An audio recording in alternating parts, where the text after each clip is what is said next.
trio gone. Made him run away. Easy. Unfortunately, I'm not going to make the cycle on this platform. So, yeah. Yeah, so normally we're supposed to be going down to see the 1,000-year door for the first time. I'm not going to do that, but we are going to go down and get cursed. Cursed to turn into a plane when we choose to. It's a really bad curse. These Goombas are really annoying. It's actually really hard to dodge encounters here.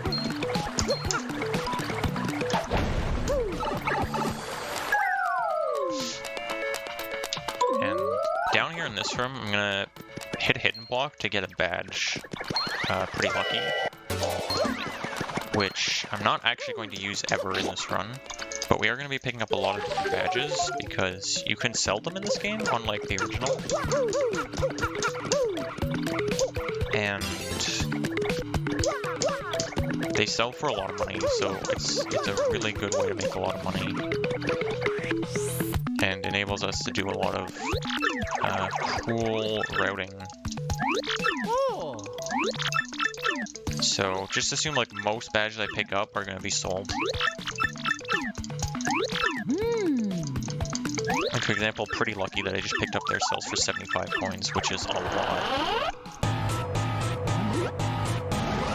Like 70, like most battles will give you like 5 coins maybe. This one badge sells for 75, so like there's no other way to get money as quickly as that. Anyway, now unfortunately I've been cursed. This is so sad.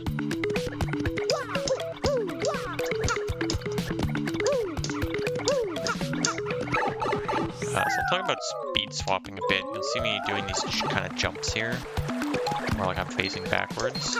That is actually intentional and is speed tech. So just because of like the perspective, it's bad. They have Mario's moving speed is actually faster going like front to back versus side to side. And doing these kind of jumps where you like basically lets you preserve the back to front speed going horizontally, so you can move slightly faster. But you have to do frame perfect jumps to preserve it. So it's kind of it's not super easy, but you develop the rhythm after a while.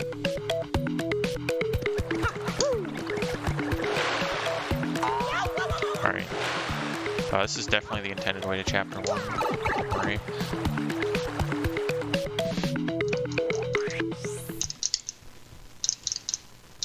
Turns out you can just walk off the boat panel. Don't need to do anything.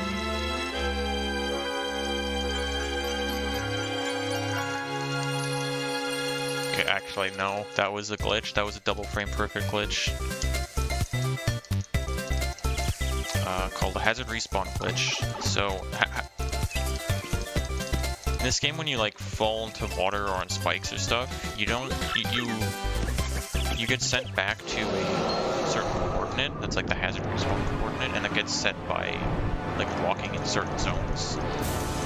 But if you do a frame perfect jump coming into that room and then chain it into another frame perfect jump, it never sets the coordinate, so it ends up just sending you to 0, 0.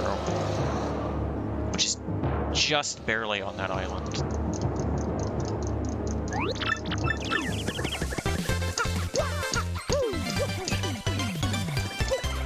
And I just skipped a bunch of prologue. We skipped like 4 minutes of prologue by doing that.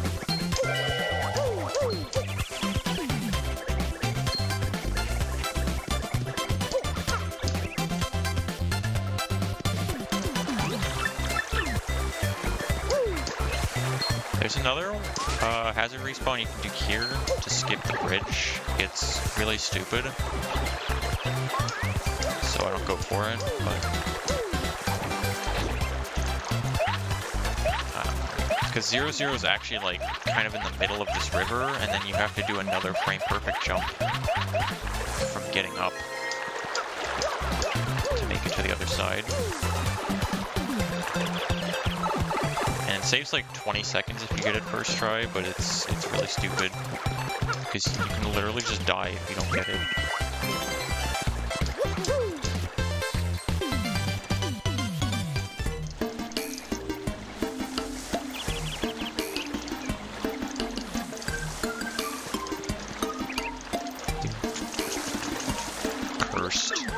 I said this was a cursed run.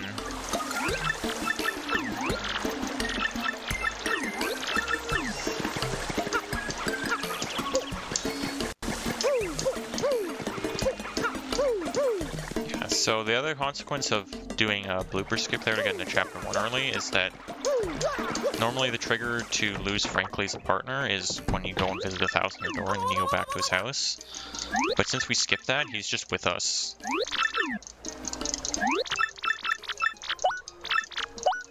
He's gonna be with us for a while. Oh yeah.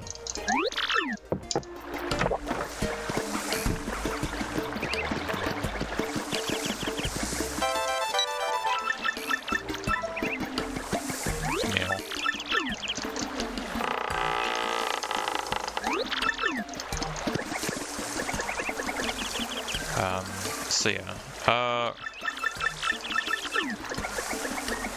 early on here, just kind of make our way through chapter 1. Chapter 1 is mostly just pretty normal. There's not really glitches to do here.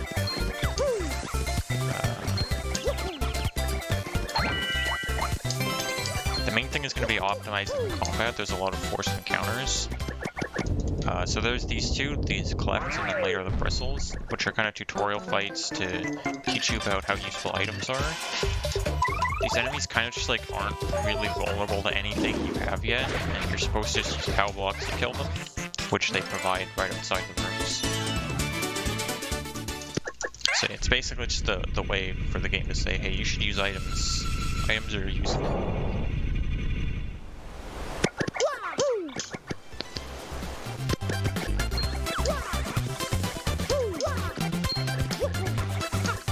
Except for the gremlin in me never wants to use items, you know, what if you need it later and I used it stupidly, you know?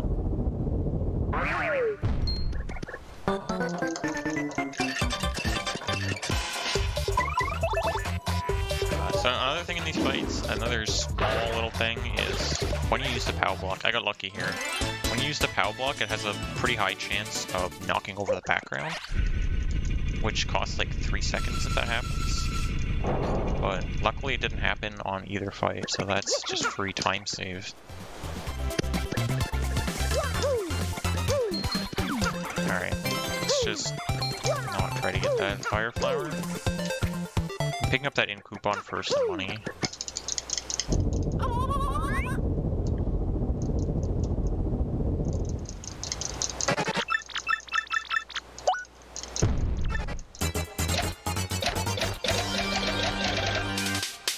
Time for the 65th annual super fun quirk quiz.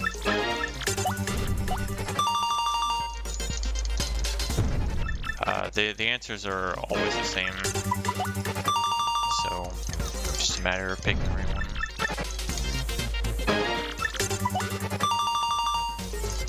You gotta get 5 right out of 7, so ideally you don't input it correctly.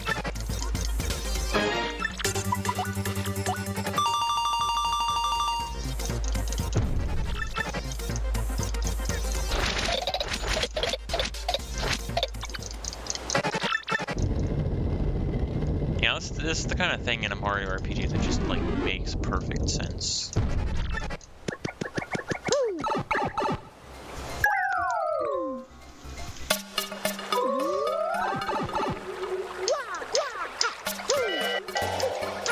So we get multi-bounce there. We are actually going to use multi-bounce probably one time in the entire run.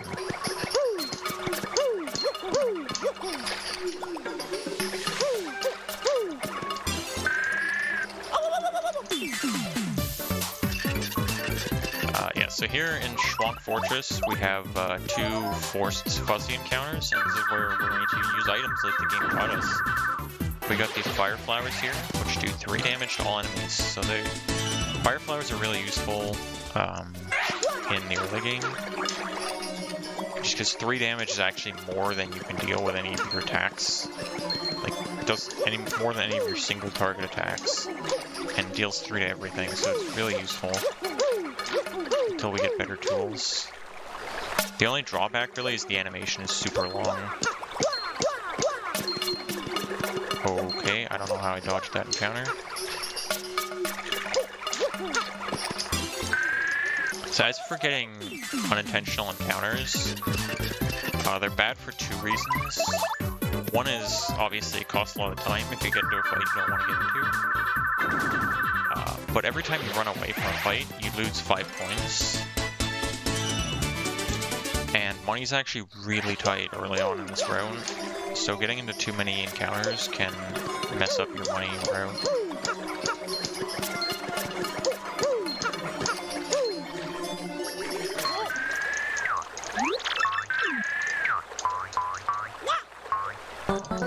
So I've only gotten one so far, so hopefully it doesn't happen anymore.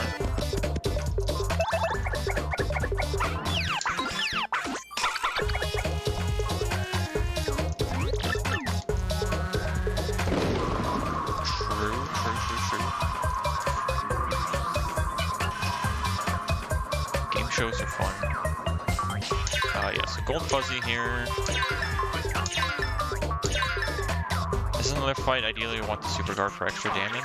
Missed it. Alright, in that case, I'm gonna just take an extra turn. The ideal strat here is that you get a super guard and then you can finish him off by using a fire flower on the second turn. Like a jump and a fire flower. Oh, cool.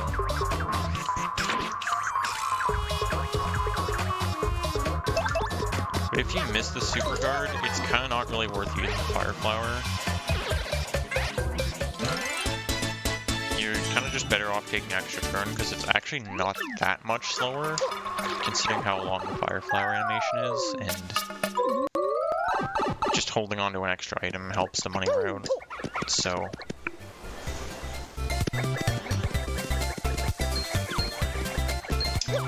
dude, I want this item, please. How did I not touch that guy?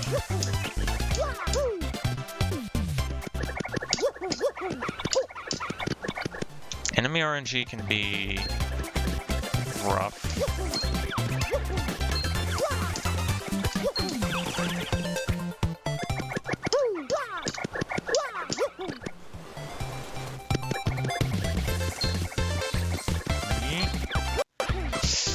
I do not know how I didn't touch that guy.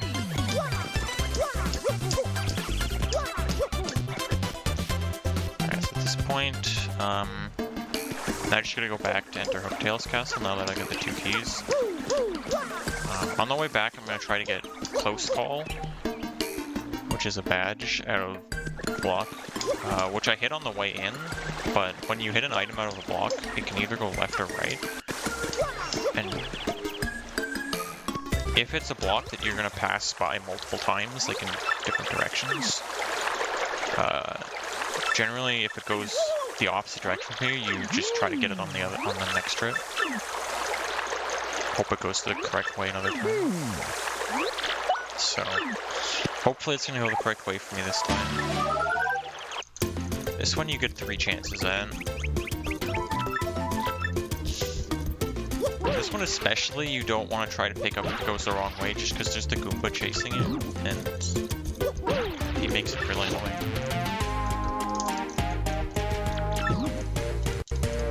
Coops here. Coops is good.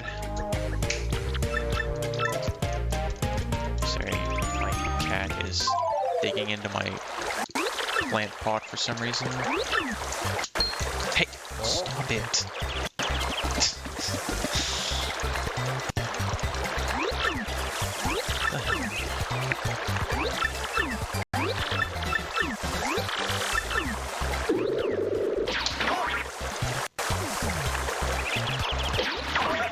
She's going back. Oh, yeah.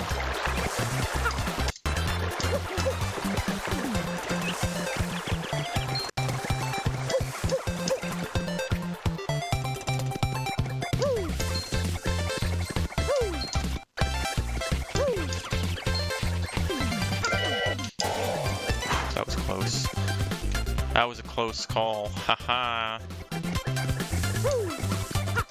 Dude, really? got Koops. Koops is a good partner. He's a really good field ability. It's really useful. He's also pretty useful in battle. Power Shell, which hits all ground enemies, which is really useful. It's not going to be used much in this route, but Koops is really useful for glitching. So he's probably going to be our active partner for pretty much all the run until we get Yoshi.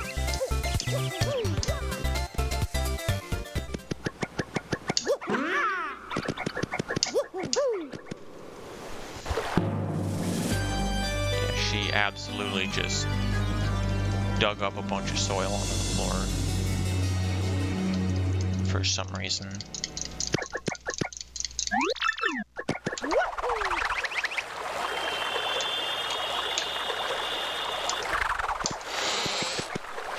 Anyway. Alright, this room sucks. Okay. I love when power bounce goes to the left. That room sucks very much. Alright, it's Koops' dad. Actually, it's not Koops' dad. It's Colorado's dad. Remember Colorado? Me neither.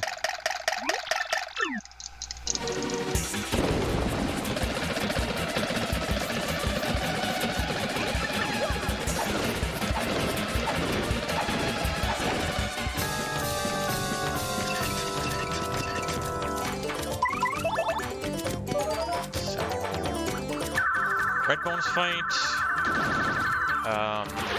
Just gonna hit him with 2 fire flowers. Hit him with the old Razzle Dazzle. Razzle Dazzle, you say? Yes. He's heating up.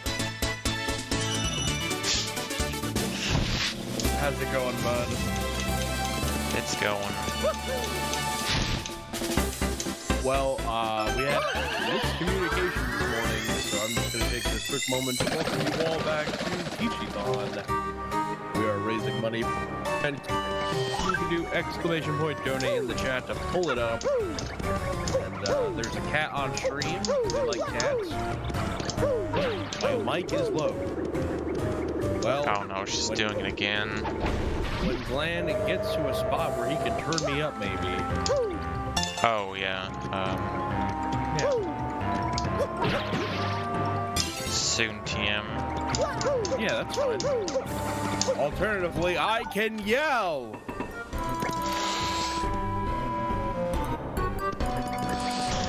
No, I won't really yell. That wouldn't be good.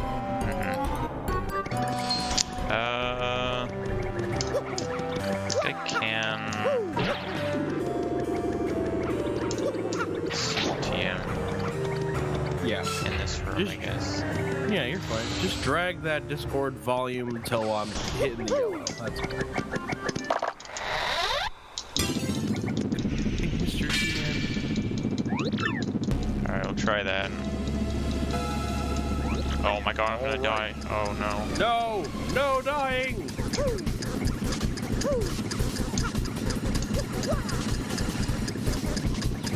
Oh no, how am I gonna make it out in time? Oh no.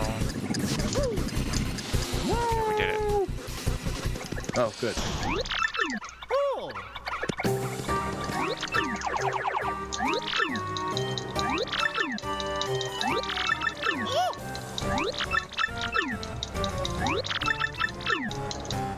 Alright, hopefully that's better. Turn you up a little more.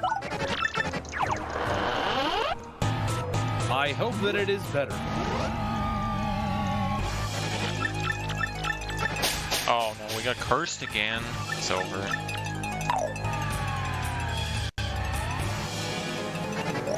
It's Jover. No. Anyway, now I can turn sideways. Turning sideways is really good. You can squeeze through bars. You get to just do a lot of broken stuff in this video game.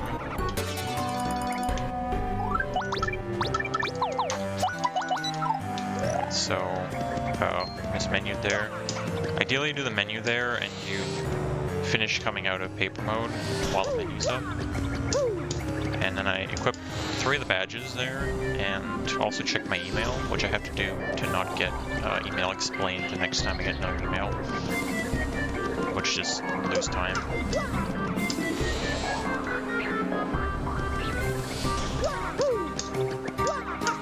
So I equip power bounce, multi bounce, and attack effects R. So now my attacks will sound like crickets, which is really annoying. But apparently it's good that it's annoying, because Hooktail also hates it.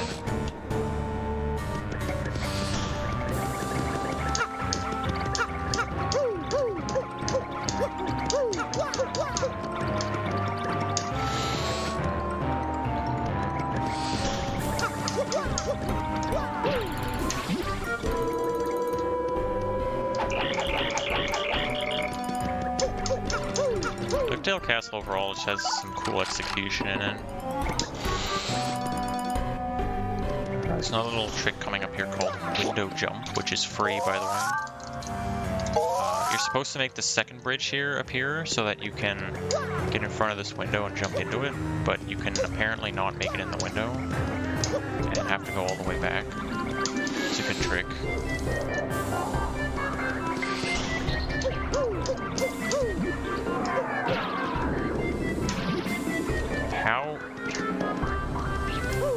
How was that not waiting long enough?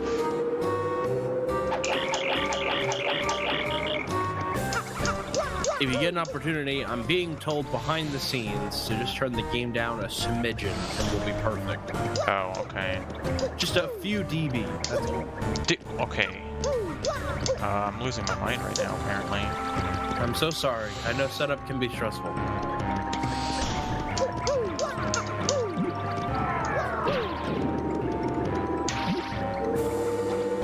No, it's just this trick is actually really easy. I don't know why I'm failing it, probably because I'm tired.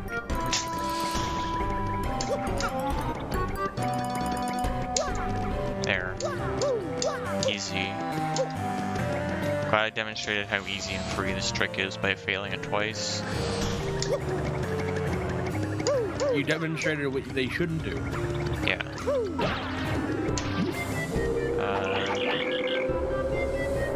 So you can grab this life stream with coops here off the block. Normally you're supposed to like fall down and then paper mode through those bars, but nah. It's a waste of time.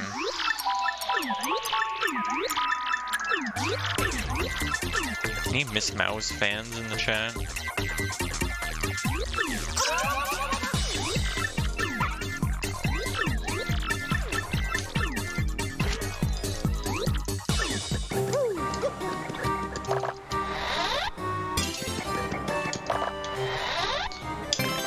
Grabbing the honey syrup. So I bought one honey syrup earlier and I'm grabbing the second one here.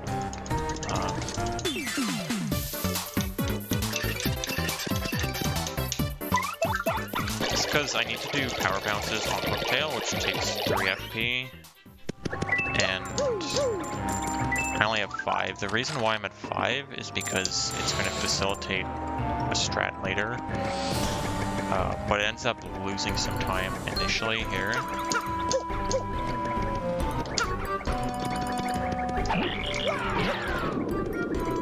Which is unfortunate, but it's very clean later, so it's fine.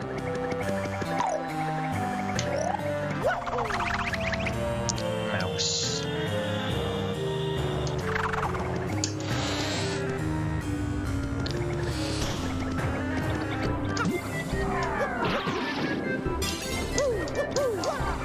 The cat's kind of going insane right now, I think. Hearing her. Wait, do you like your cat? It's her morning ritual of, like, yelling at me until I come give her attention, which I haven't done yet.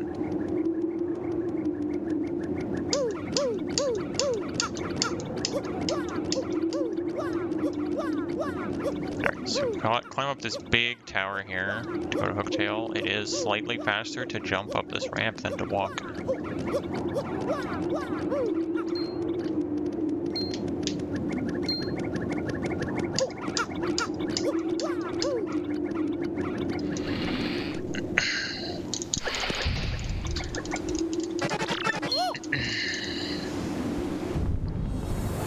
Alright, so Hooktail. Hooktail is very hard to do optimal.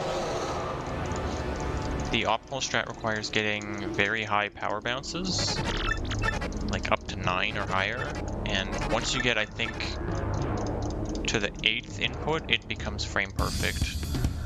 So it's very hard to do it optimally. I'm probably not going to. It's probably going to be a train wreck, but it's okay.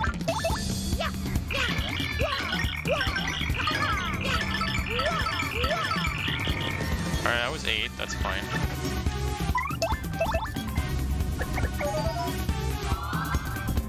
That was 7 damage because the first one doesn't count. First one, she still has her 1 defense before the cricket applies.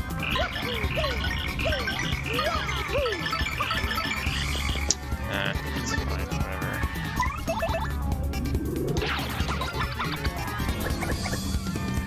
Alright, I'm gonna go for potential time save. Won't happen.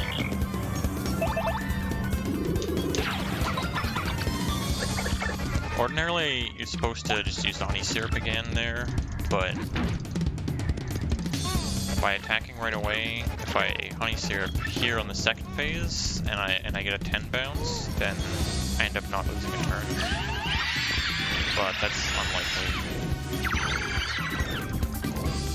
10 bounce is actually RNG on top of being really hard, so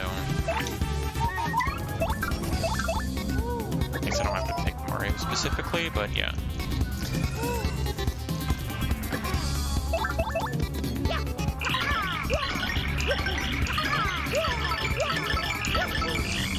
Yeah, 8, that's fine.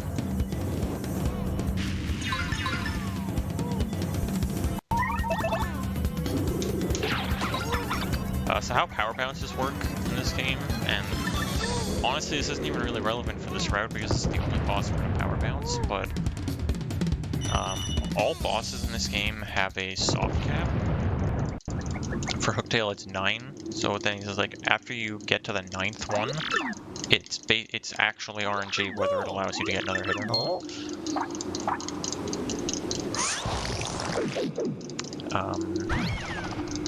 But yeah, also the frame window goes down to frame perfect after a certain point as well, so it's just really hard to get much beyond that anyway.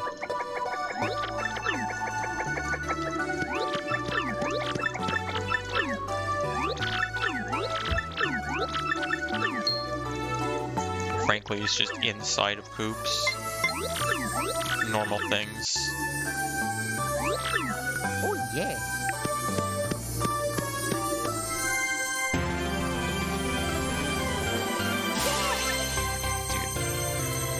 Cat got soil everywhere.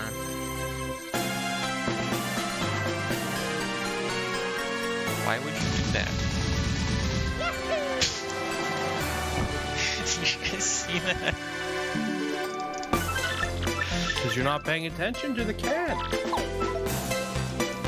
Well, that's why clearly. She has to come here. I'm busy.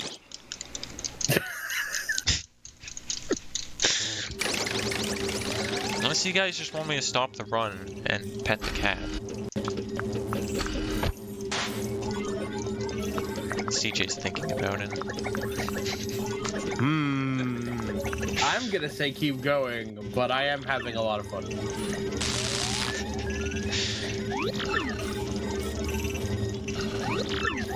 She's not here right now. She left again.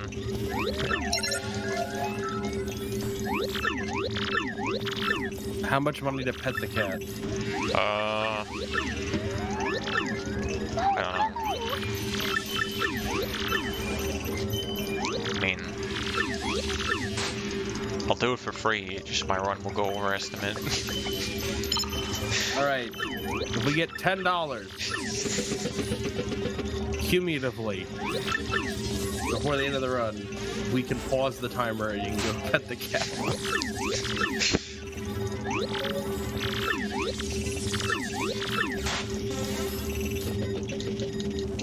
And this is just 6 minutes of cutscenes anyway. She comes here.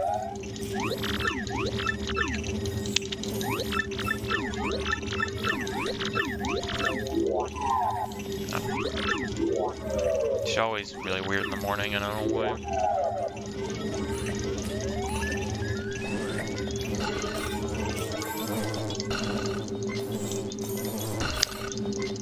Alright, so here we get to see how Frankly's actually playing all sides. He's like a quadruple agent.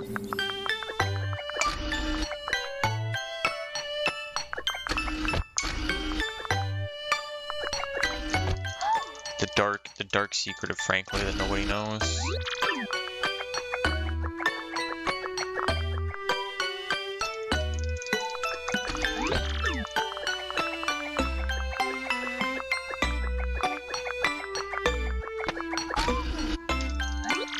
So here you can speed swap with Peach and Bowser, but since you can't jump, all you can do is kind of do little like diagonal pumps like that.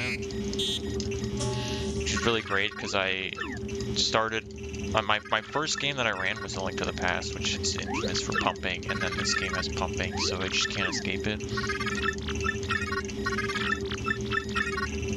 It's over. My cat's name is Lulu, by the way.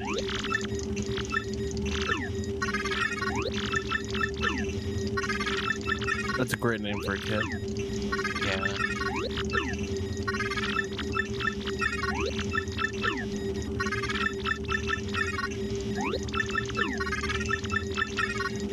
Tech is in love with Peach. I mean, I can't blame him. Peach is cute.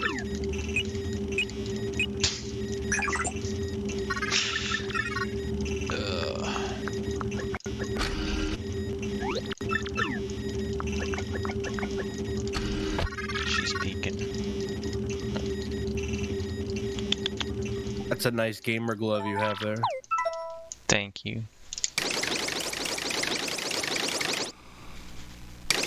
So how have you been? It's been a while. Yeah, been alright.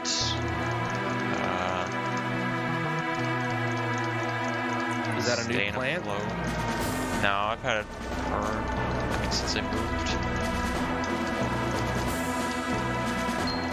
When did you move? Last summer. Oh, so you've been settled. Yeah. To be fair, I don't think I've seen you since last summer. Probably not, honestly. I was dealing with a lot of stuff over the winter and spring, so. But now we back. Nice. Torturing myself with TGYD. For charity. Indeed.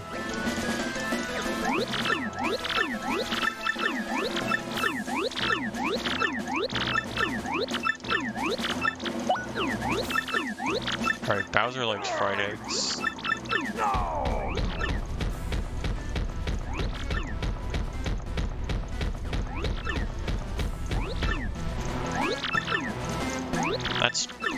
That's true. It is officially fall now. I think. It's the 23rd, right? Yeah, I think so. That's a sad thought. That's a great thought. I love fall. Okay, I like the first 2 weeks of fall. I don't like when it's just rain. I'm in the rain phase. But it's been nice because we had like no intermediate. It was hot, hot, hot, and then it was cold. Right.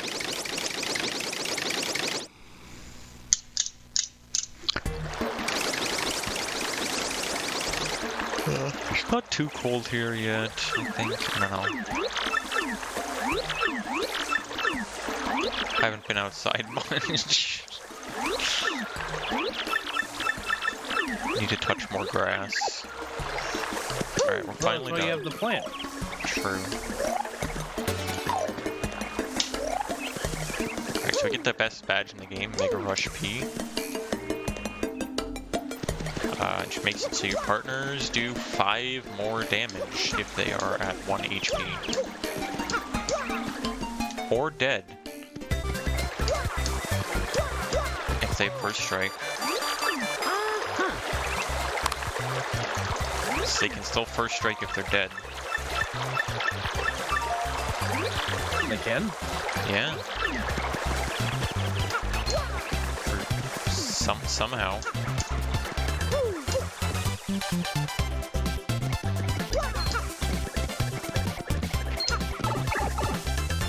It's one of the few badges I will not sell because it's the best badge in the game. Is this your favorite Paper Mario game? It is. What's your second favorite Paper Mario game? I mean, I guess it's Origami King because it's the only other one I've finished. There you go.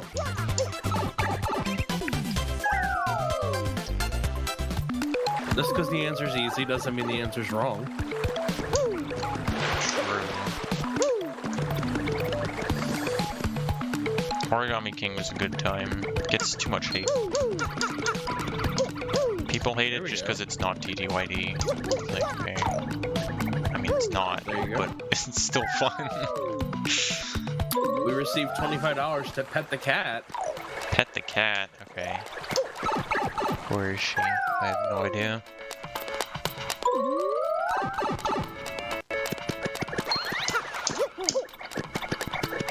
Color Splash is actually good. I'll admit, I watched a little bit of it, and it looked like fine.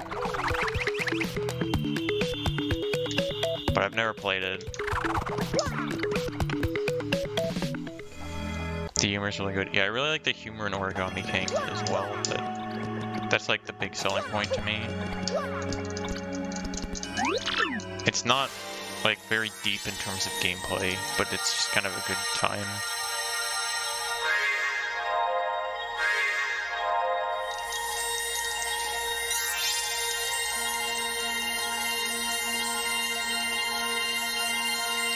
Anyway, here we are at the 1,000-year door for the first time. That's the name of the game. It's the box art. True. So here we're basically progressing our sequence into chapter 2. And we have to do this for a very peculiar reason, which is that we need to open the entrance to Bogley Woods. For some reason, that is controlled by an area flag and not by the sequence value. I do not know why. It's probably some intern's fault.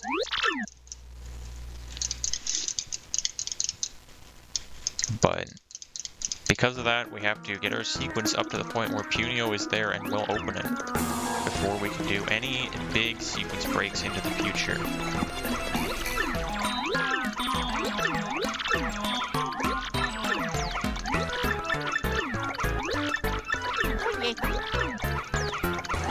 Hello, Jake.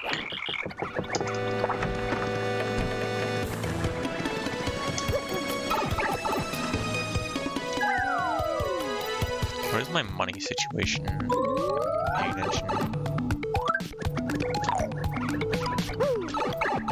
Jake is a fellow TTYD runner. Very cracked.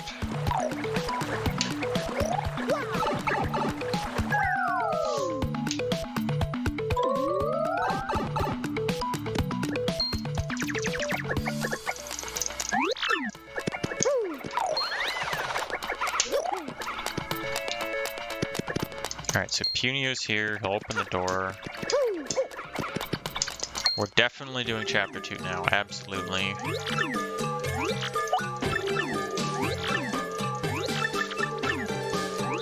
I really would like to say guess again nerd to him, but it loses time. It's one of the biggest tragedies of this game. It loses like a pretty significant amount of time for just a dialogue option.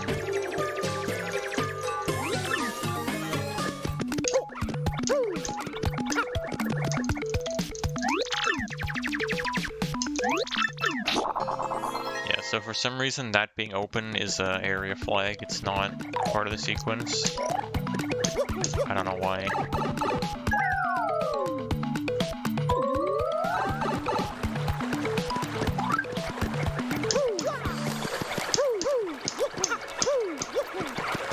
Now that it's open, we can do some big sequence breaking. And we're gonna do that. We're gonna go to chapter 7. Just like that.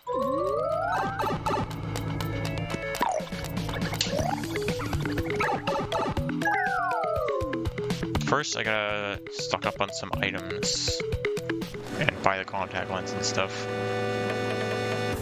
We're gonna get Zesty moved by giving her the contact lens back. Just because we are gonna go back and forth between that loading zone several times. There are other routes that don't do this, just because we can avoid taking that loading zone.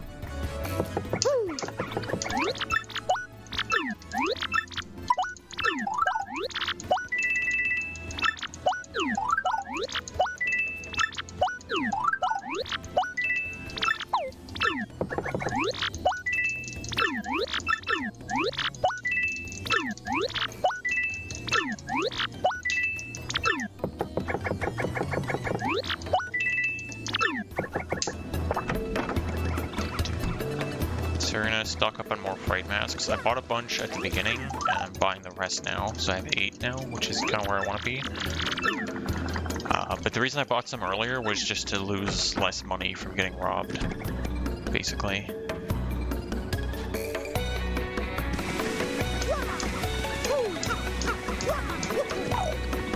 Now, I get to go to chapter 7. We're gonna do a trick called the Teleporter Room Early, or TRE, which is insanely difficult. And hopefully doesn't take me 15 minutes to do.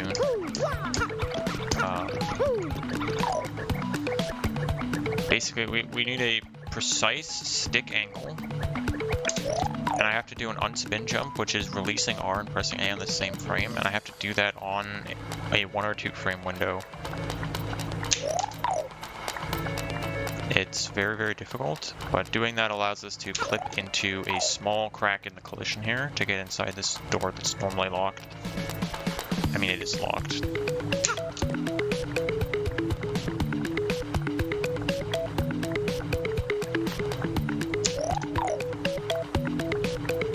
So we might be here a while.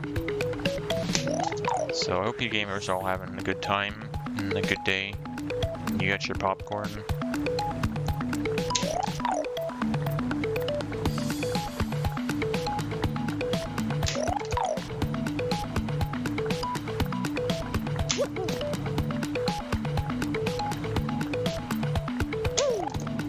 Yeah, so that's what an unspin jump looks like.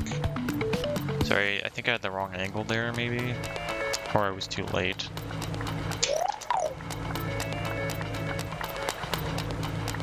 The reason why we have to do an unspin jump is that it keeps the hitbox size of being in paper mode, but gives you the speed of normal walking.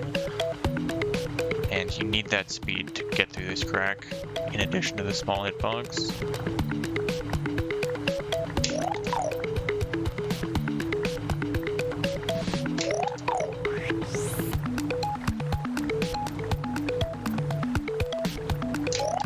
It's true, after I get this trick, it will be a banger alert.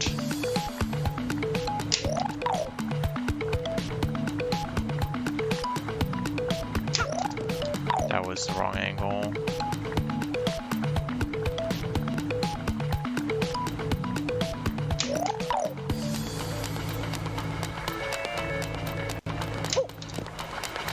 This is... I mean, this song's a vibe, too. This trick is just really hard.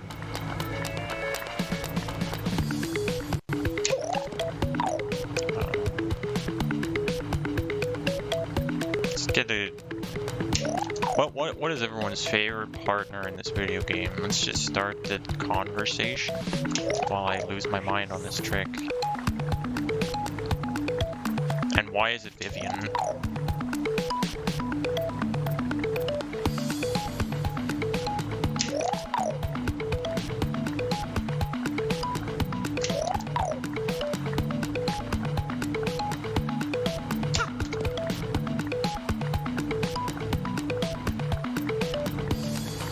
Yeah, TRE actually stands for the run ender, by the way.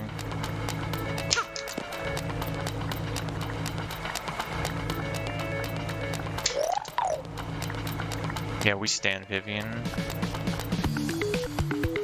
I love Vivian. Vivian, my beloved. I feel like I can practice this trick like as much, like for hours, and it doesn't even help. It's just so stupid.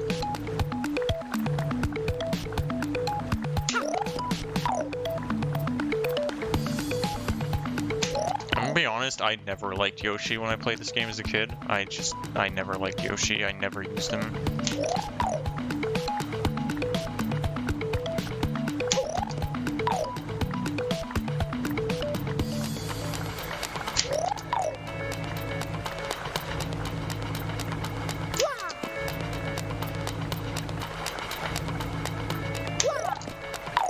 Yeah, Vivian is Vivian, it's true, it's true. Unfortunately, we only see her like once in the entire run. In all of any percent. Actually, that's not true. We see her like 3 times. I think. I think she's on screen in 3 separate occasions.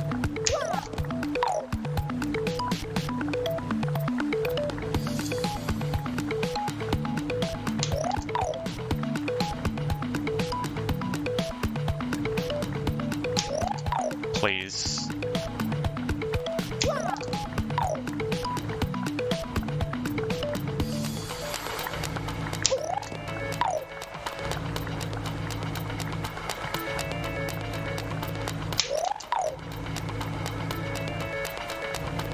Don't mind me, I'm just losing my mind to this trick.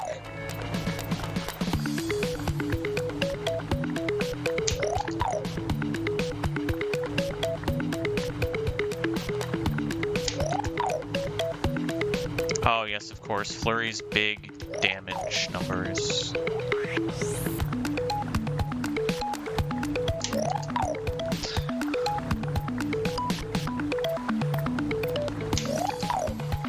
All my homies hate TRE.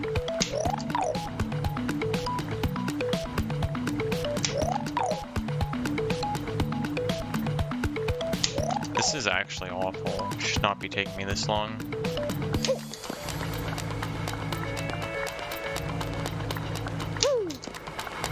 Just like not even getting real attempts anymore.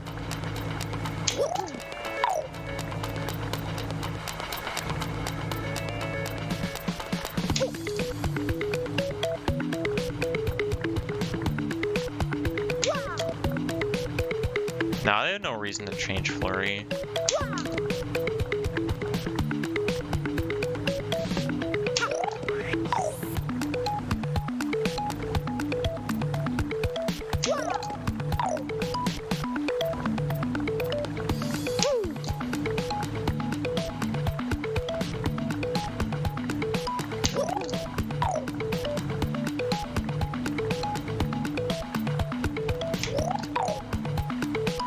If you can't do it, no one can. I don't know if that's true. I think a lot of people can do this trick.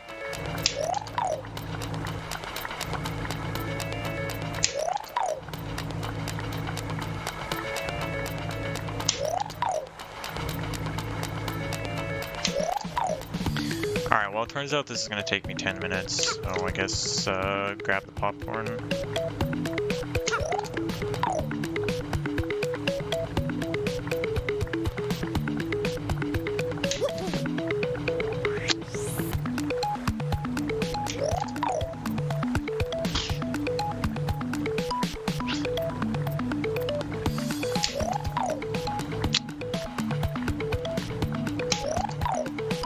It's hard to even tell, like, if you have the right angle. It just makes this trick hell.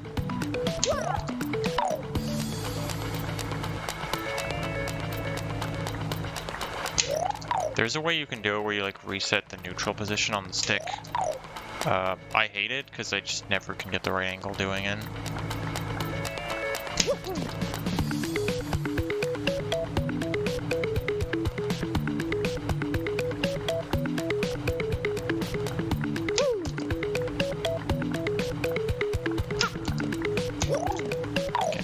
like...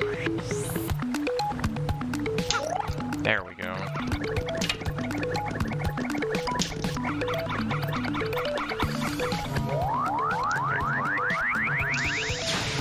Alright, we got in.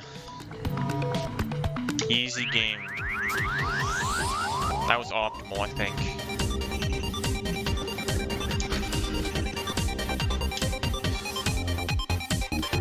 Banger alert.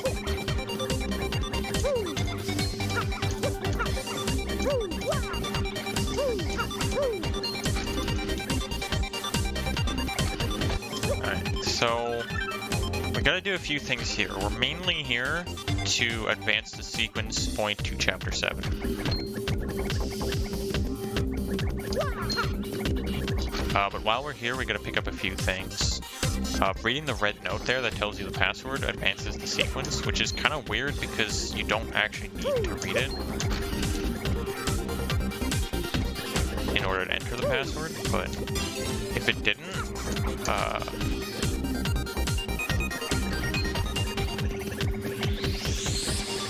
then that would be really unfortunate for speedrunning this video game, because there wouldn't actually be anything here that sets your sequence that you can access.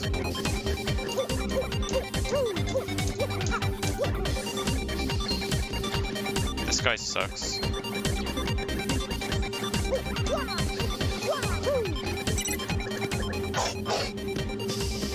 So we're gonna grab a couple key cards, and we're gonna also grab the elevator key for the second elevator. Which is going to allow us when we come back later to bring our sequence back to the proper spot, because the elevator key is just an item in our inventory.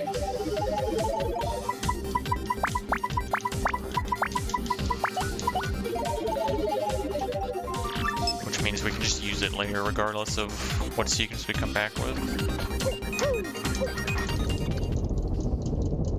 You know, now it's the 66th annual Super Fun Quirk Quiz.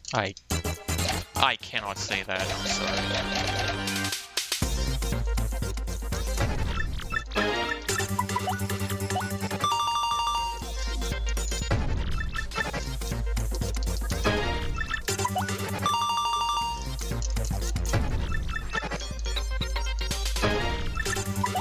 I'm glad they made the choice numbers, like, easy to memorize.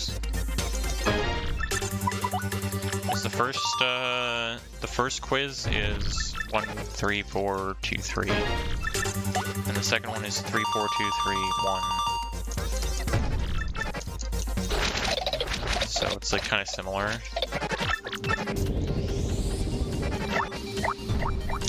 And then if you need to go into the extra questions on the first quiz, they're 1 and 2, and then in the second quiz they're 3 and 4. So almost feels like they intentionally did that, but I would doubt they actually did.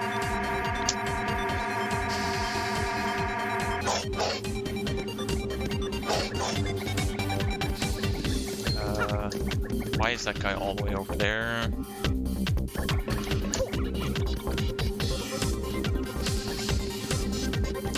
Funny thing about these tile rooms is that, like, the safe tiles actually look slightly different than the not safe ones, even though you're supposed to, like, use the map and the other hints and stuff. You can kind of just tell, because they look slightly different. They're, like, slightly more gray or something, I'm not even sure how to describe it.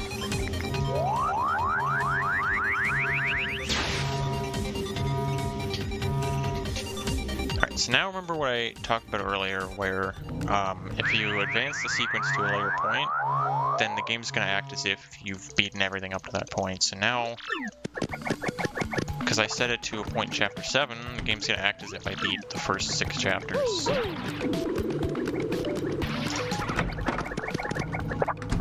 Which means now when I go back to Chapter 2, it'll just all be cleared. For the most part. Except for one thing.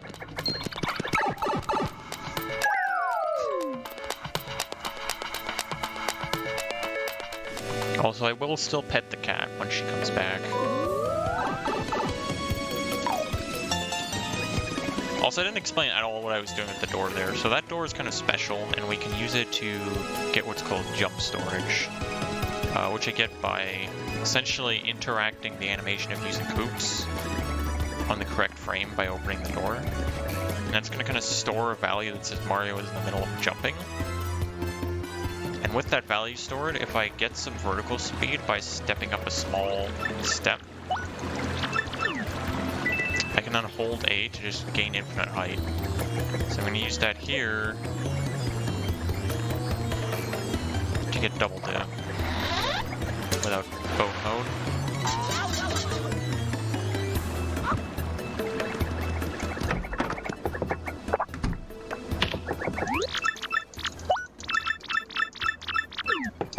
And then the Trouble Center guy, for some reason, you have to listen to his tutorial. If you tell him, no, I don't want to listen to the tutorial or the explanation, he just tells you to go away. So, yeah. But we're going to take on Frankie's Trouble there. We're not going to do Frankie's Trouble until later, but we can take it on there, because we're just right there anyway.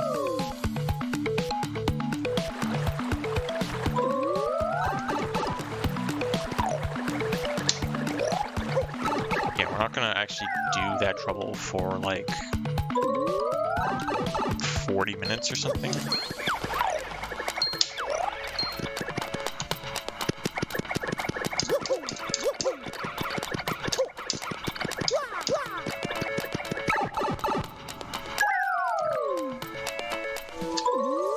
Yeah, moon jump.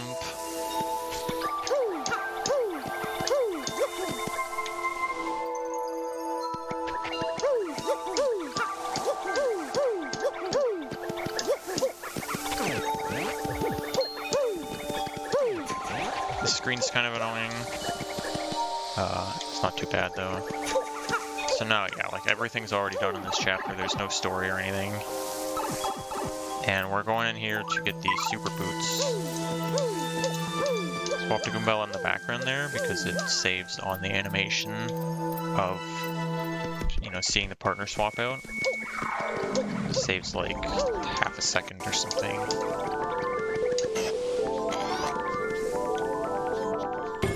Or 1 second, I don't know, somewhere around there. Small amount of time. So according to like the story sequence, everything here is done already, except for some things that are controlled by area flags, like the Jabby Hive. Since that's not part of the linear story, you can kind of do that at different times. It's controlled by an area flag. Which means that the hive is still going to be there, but because our sequence is all messed up, it's not even going to trigger the fight in the story, and we don't have the punies anyway, so we have to clip to get past it. Known as a Jabby Hive skip. So this is going to be one of the few cases where I use Goombella. I'm going to do a Goombella buffer where I initiate her text and then move. And that's going to let me get inside this loading zone without triggering it. And then from there, I can do this kind of weird, like, unspin jump with the menu to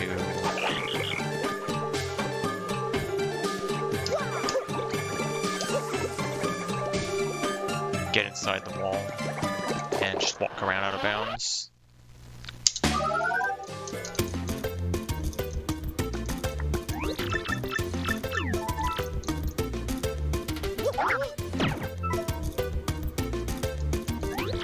Super boots. Honestly, that was probably the best I've ever done that segment. I'm not running my own timer, but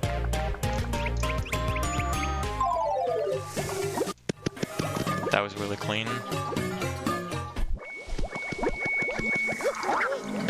So here we can swap to Koops after hitting the thing, and we keep falling down while the menu's up. Saves a little time there. Yeah, sorry Goombella fans.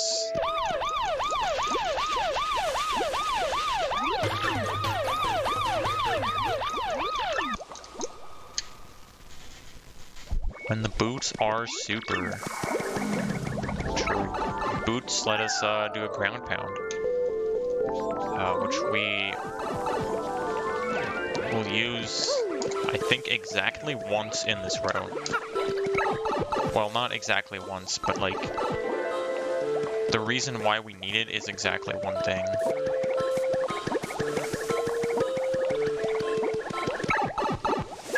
Yeah, I got super boots. I hope they change it to that, Jake, in the remake of the super boots. I'm a big fan of how it says you got an ultra boots. Like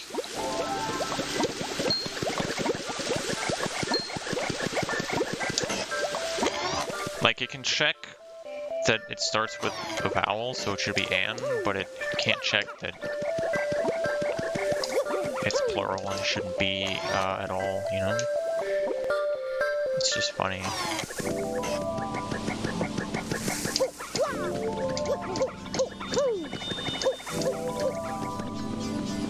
We can pray, yeah. Yes, in these background sections, it's faster to just jump.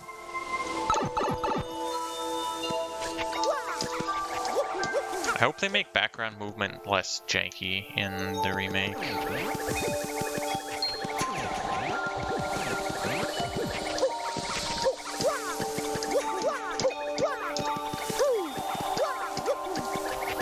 Okay, I am gonna save here.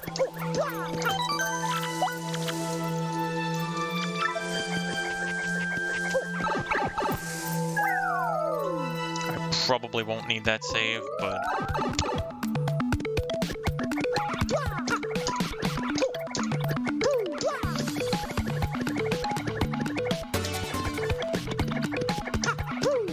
now I have to get to Poshley Heights, which I will accomplish by taking the blue pipe. But we don't have the Ultra Hammer, so it's time to do more hazard respawn glitches.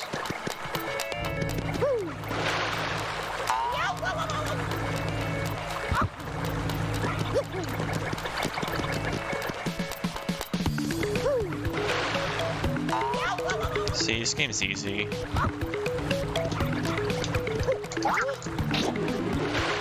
Alright, I got every single HRG first try.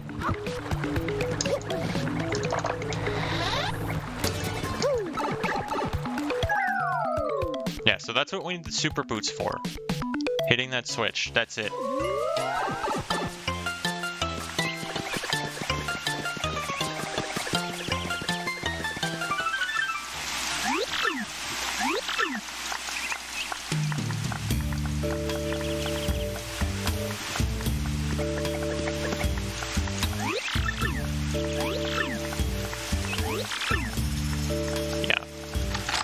That's actually really good though, I got all those HRGs first try, because those are frame perfect at 60 FPS, and like, they don't even really have a good queue, if I'm being honest.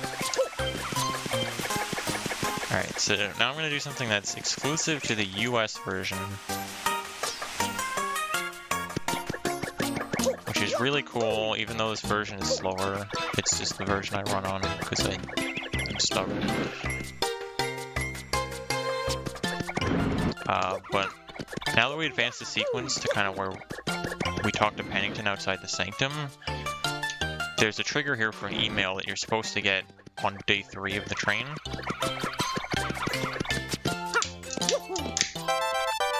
And we can use that to get jump storage, similarly to what we did with the teleporter room door. And we get to use this to skip the Ultra Boots. Because to go through the Sanctum, you are intended to use the Ultra Boots to grab the pipes or the poles or whatever.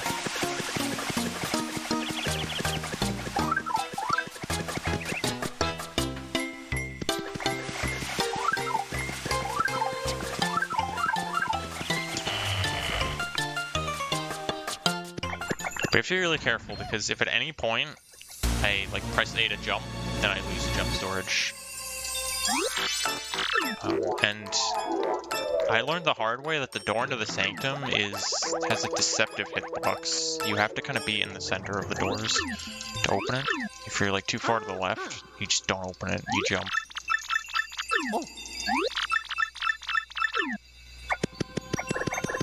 Which is cool, man. It's very cool.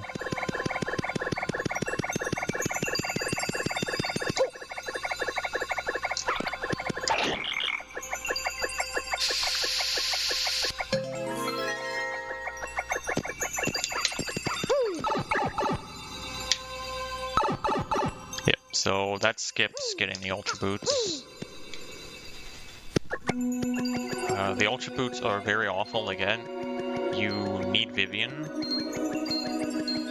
and Tube in order to get them, so you have to do all of Chapter 4. And in order to do all of Chapter 4, you have to beat Chapter 3.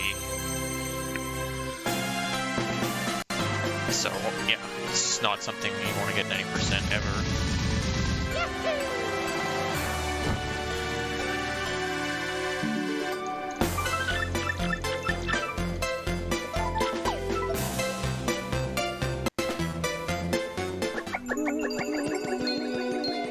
Definitely glad I made that safety save when I got the HRG's first try.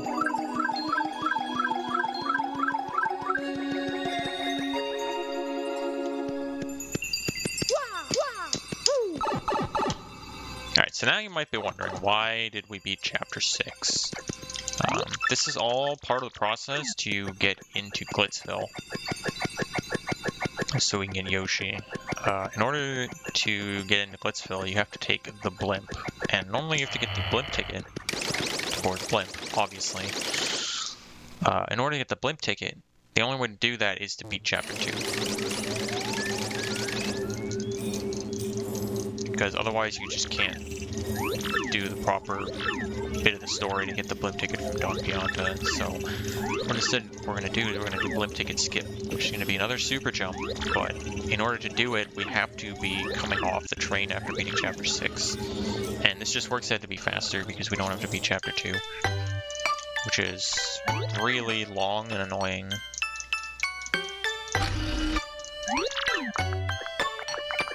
Versus just, you know, I took the blue pipe and went to the sanctum, and I win.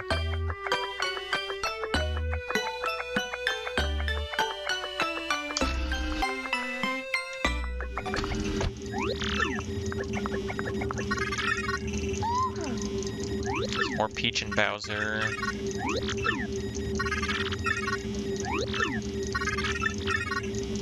Okay, so what is everybody's favorite Peach intermission, and why is it the dancing?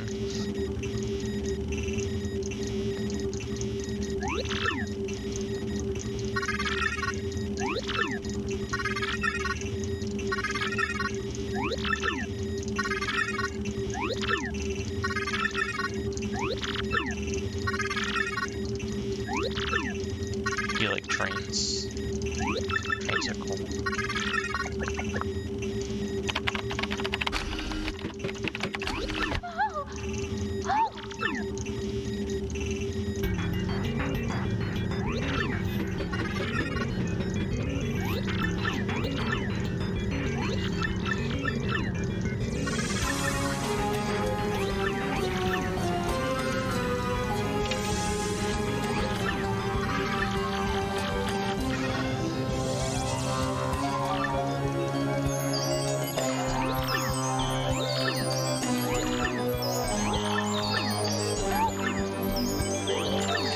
Frankly's really playing all sides, man. He's working with Crotus after all this.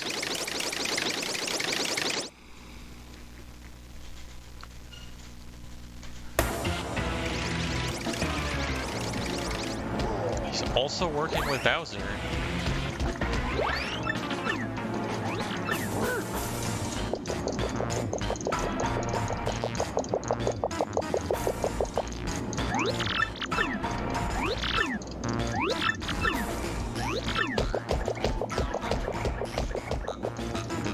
Here.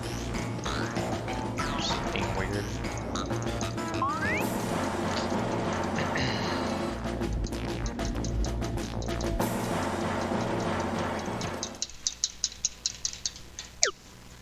Alright, so we got one of the Bowser levels, the only one we'll see 90%.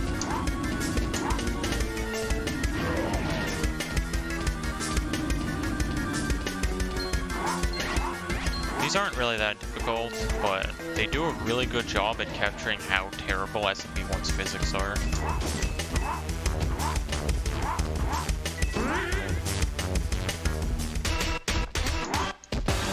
Like, holy crap, that game is terrible physics.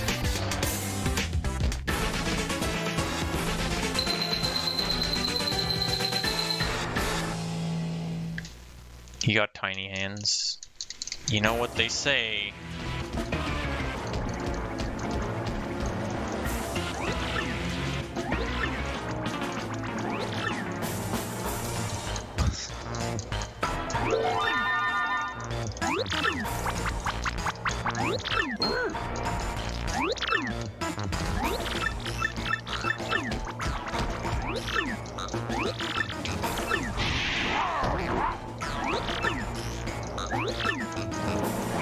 Pain.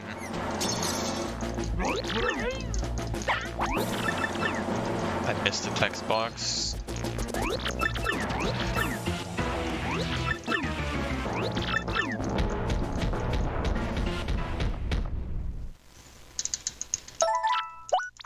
Yeah, we're gonna save here because we only get one shot at blimp ticket skip. Unless we save. So.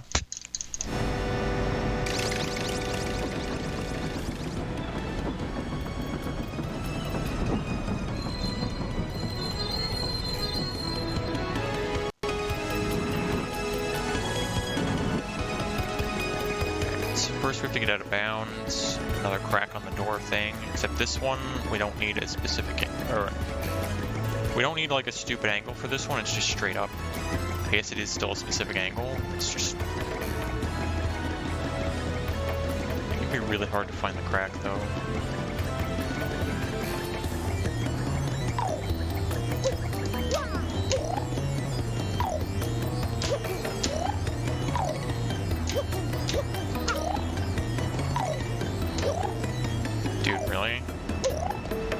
Really?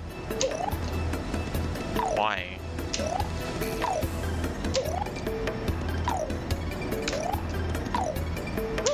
This is really unlucky. Okay, I'm starting to think I'm not in the proper crack. Like...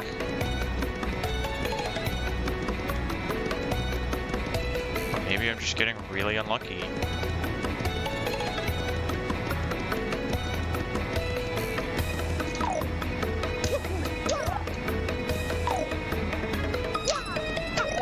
There we go. Alright, so we set up coops, and then we just gotta do another jump storage off this email trigger from Peach.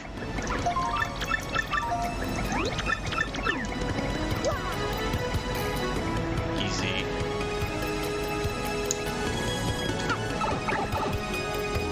And then we just jump over the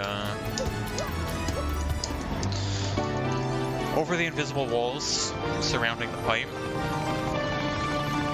Those invisible walls are about 10 times Mario's maximum jump height tall.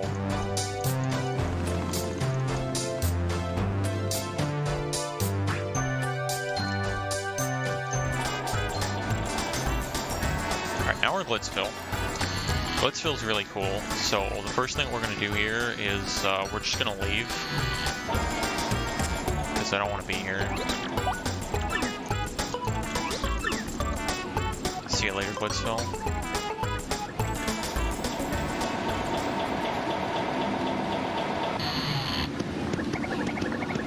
Okay, but actually there's a reason to do this. So right now our sequence is set to be just after beating Chapter 6, which means when we go into the arena, it's going to be as if we're coming back to be a returning fighter.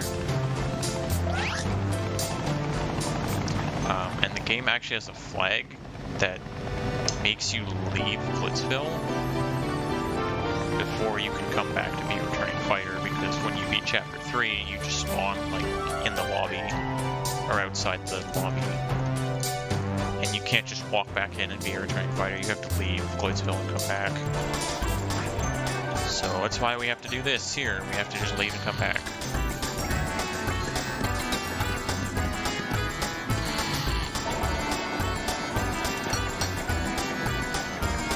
Grab the star piece here.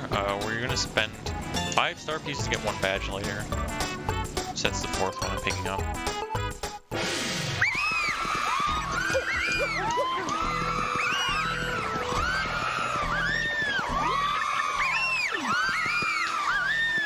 So there's a neat little trick here. We can actually just get into the locker room without talking to Jolene again. We just gotta turn away from the guard and get to the door. We can open it easy. So Glitzville is just hell. It is literally hell. There's no other word to describe it. We have to do 10 fights, and each fight has a random condition that we have to meet in order to advance to the next fight. And some of them are really bad. They just like make you lose a lot of time. Some of them just make you like unable to do the fight properly at all. And to top it off, we don't want to be over leveled here, which means if I get a condition that kind of forces me to kill enemies when I want to fright mask them, that's a problem.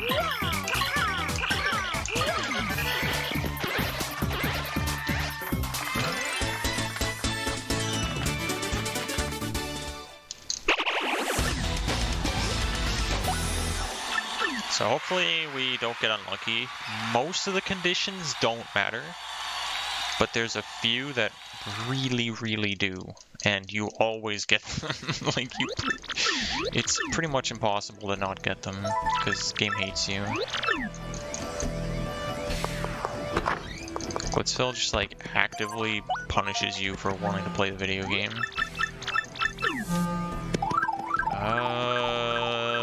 Not sure what that was. I think that was don't attack with partner. So you can tell the condition from the text there, and it also pops up at the beginning of the fight. Generally you want to see it in the text there, so that you can just mash away the pop-up in the fight. But I'm going to double check here. Yeah. I gotta sort my inventory.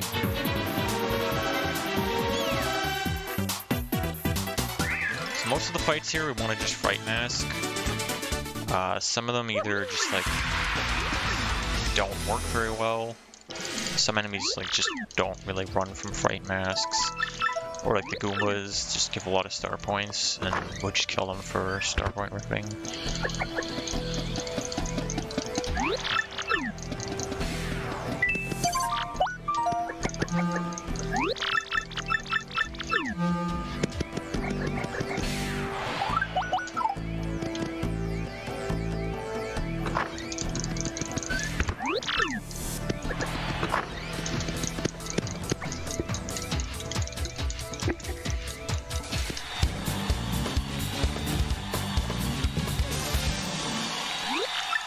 Very frightening.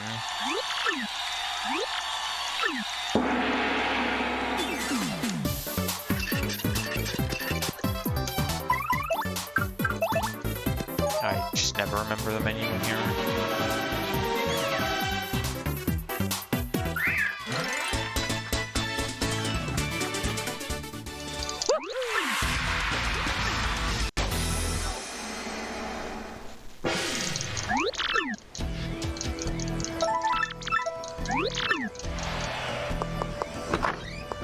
It's 3.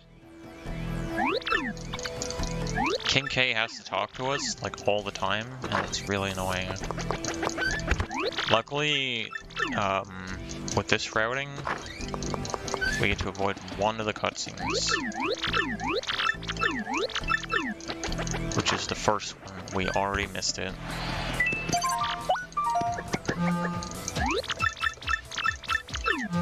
Okay, cool. That is don't attack for 3 turns, which is the most fun condition. I love when I'm trying to play Paper Mario the 1000-Year Door, and the game just says, hey, why don't you don't play Paper Mario the 1000-Year Door for 3 turns?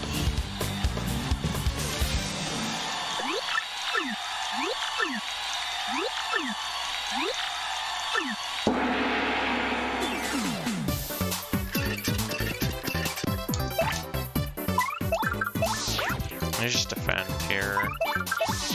These guys do damage.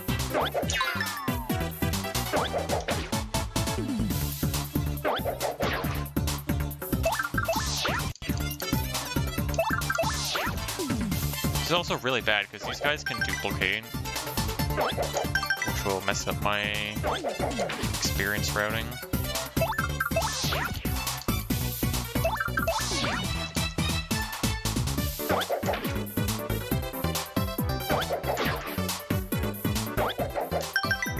Just gonna super guard for swag.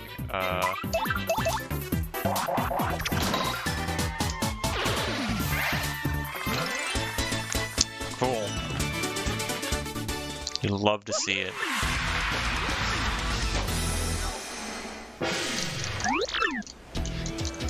You gotta love it.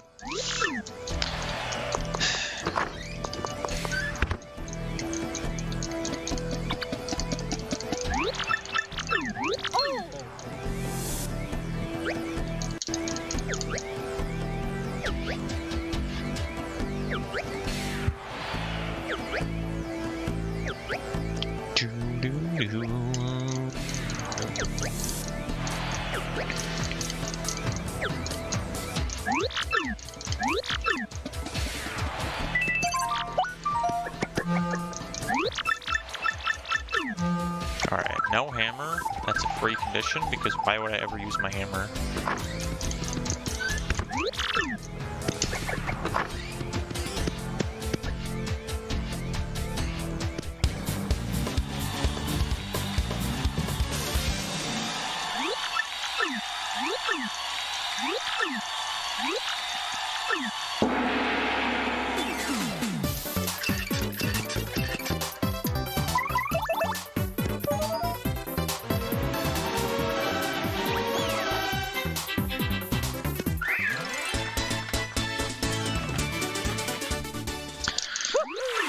So obviously the worst condition we can get is don't use items. You just really don't want to see that. Unless it's on one of the 2 fights that you don't use items on normally.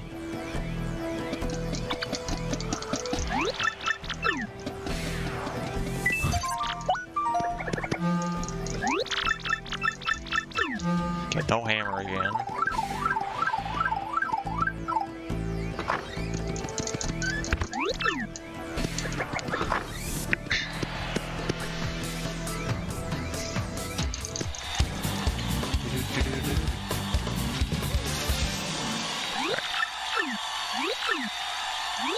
So this fight, the Pale Piranha only has a 30% chance to run, so most of the time we have to just kill it.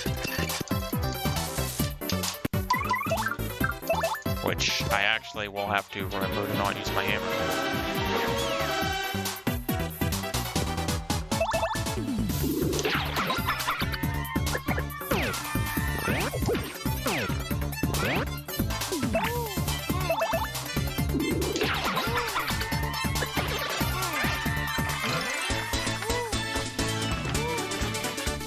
Cool.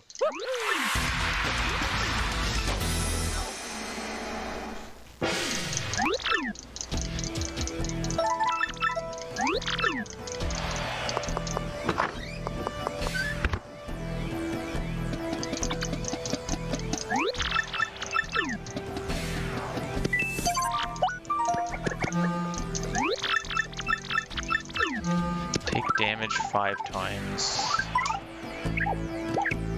Oh, I know these guys are bald clefts, so it doesn't even matter if I use Cabela. This is a really bad fight to take damage 5 times on.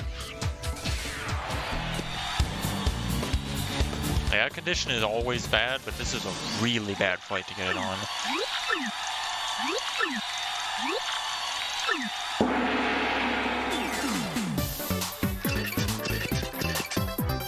Are you kidding me? Alright.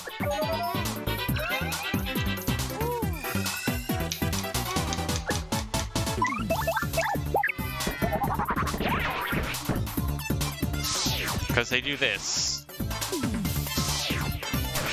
Oh my god, you cannot be serious. Okay, this will count as 2 at least.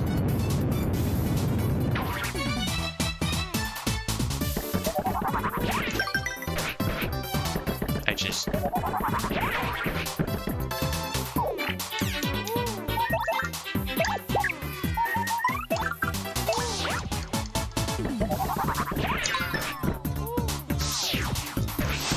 think that was 5. That definitely is.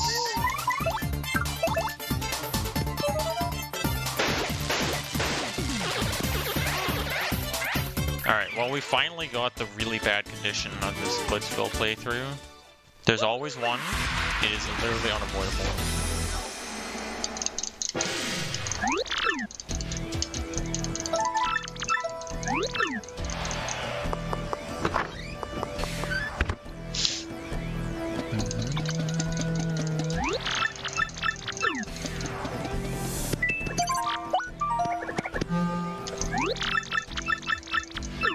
Appeal 3 times. Alright, yeah, definitely. I was already gonna sleep in the bed, but... yeah.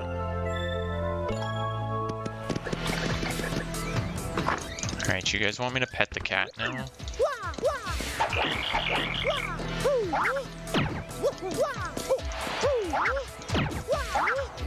I'm not talking to the guy.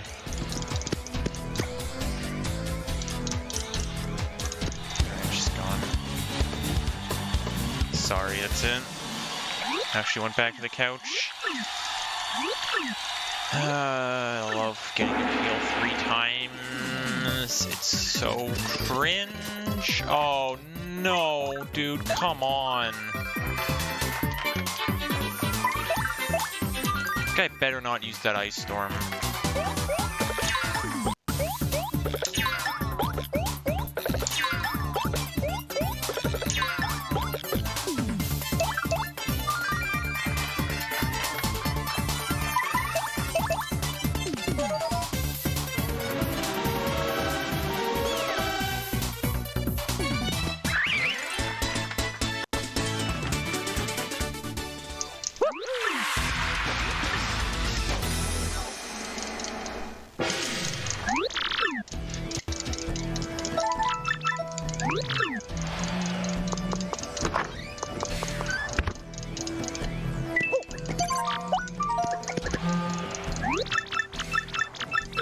Don't swap partners, easy.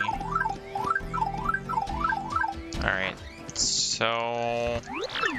overall this Glitzville was fine. I got 1 really bad condition and 1, like, kinda bad. That's, like, as good as you can ask for, honestly. Like, 1 really bad condition is as good as you can ask for.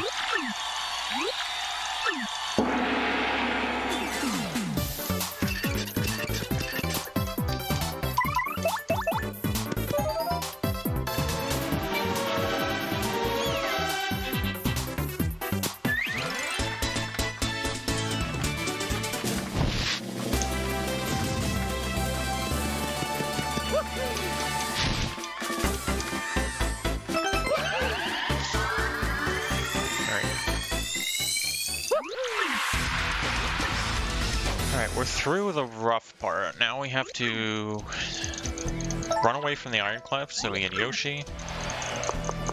Now you might be wondering, how do I get Yoshi when I don't have the egg?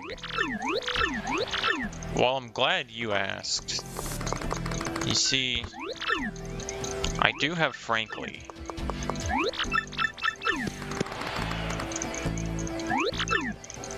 Also, any Sir Swoop enjoyers in the chat room?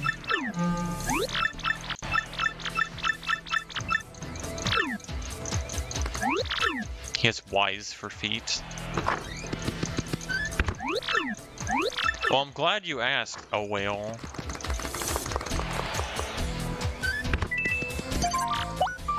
You see, the game just kind of gives it to you.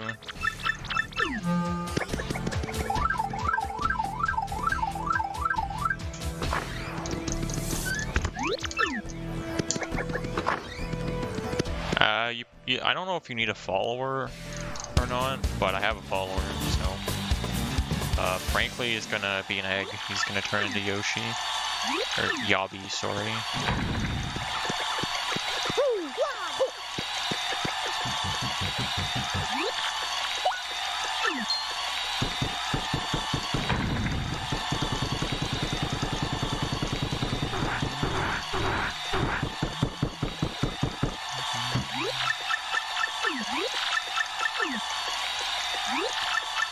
Should just name him Franklin, honestly. I'm gonna do that.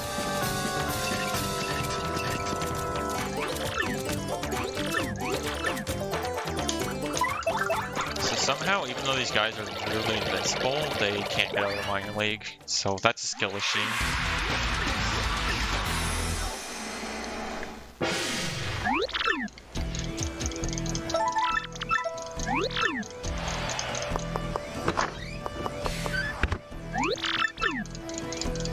Yoginger.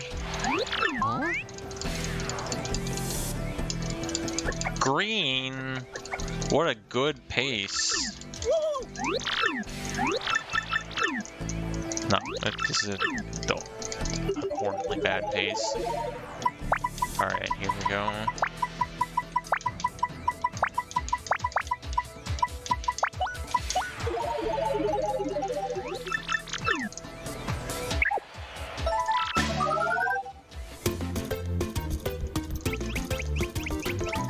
Look, we still have Frankly, okay?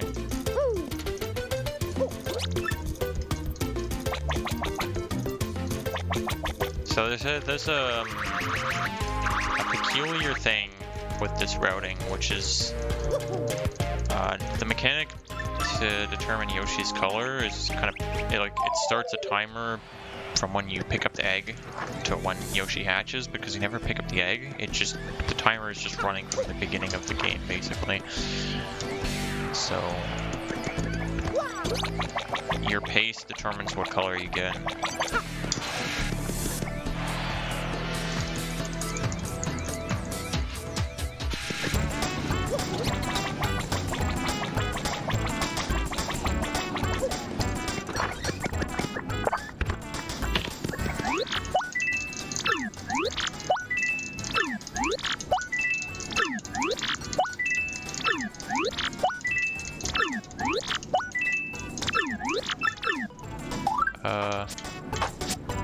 Yeah, one more. Okay.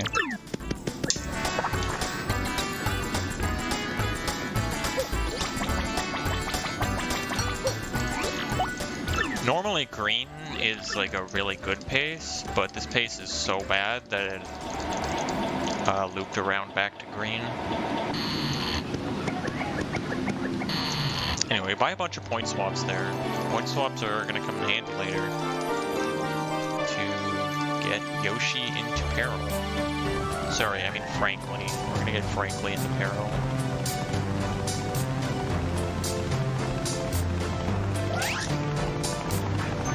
Getting down to 1 HP. The point swaps, what they do is they swap somebody's HP with FP. And since we have 5 max FP, we can just use double dip, which costs 4. And then point swap, and they'll be at 1.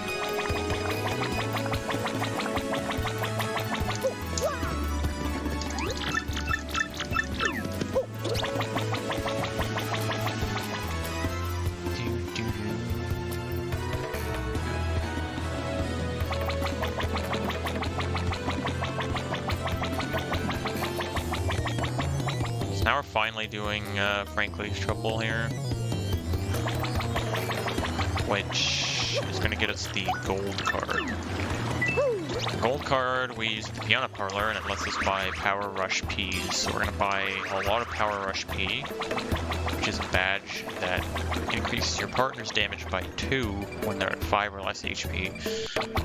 So we'll have 5 of those in total, plus the Mega Rush, so he'll do 15 extra damage.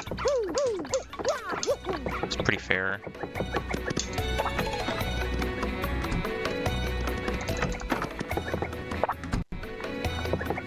Is that Gamer Glan? Yo?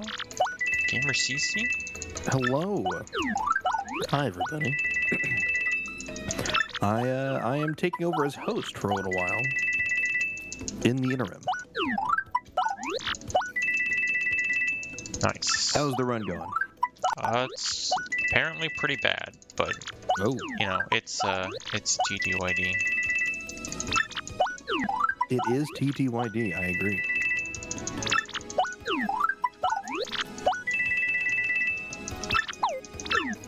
Just gonna sell our badges here, except 2, and then buy 1 Power Rush P from him.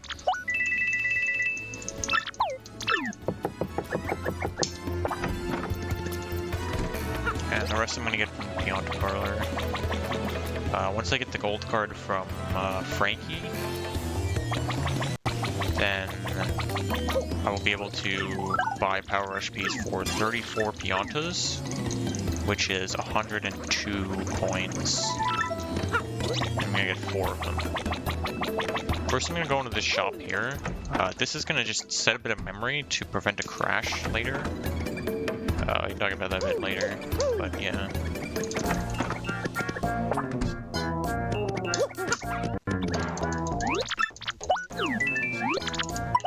So you're gonna get 136 Piantas. No gambling involved, we're just gonna buy them.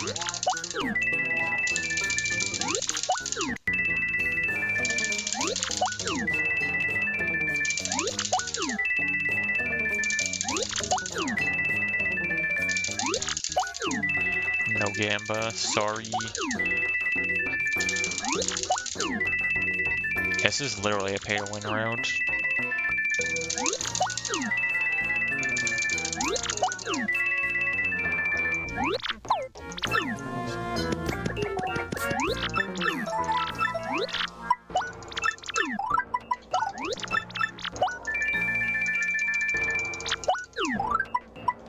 Anyone like the cat girl Boo? I'm a big fan.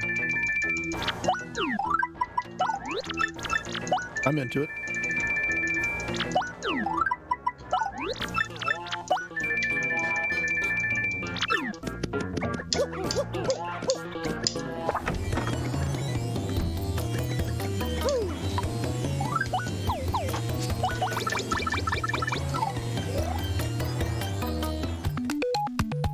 It's a good question, Potato.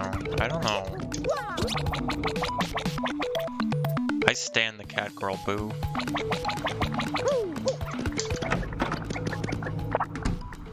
Alright, back to chapter 7 we go.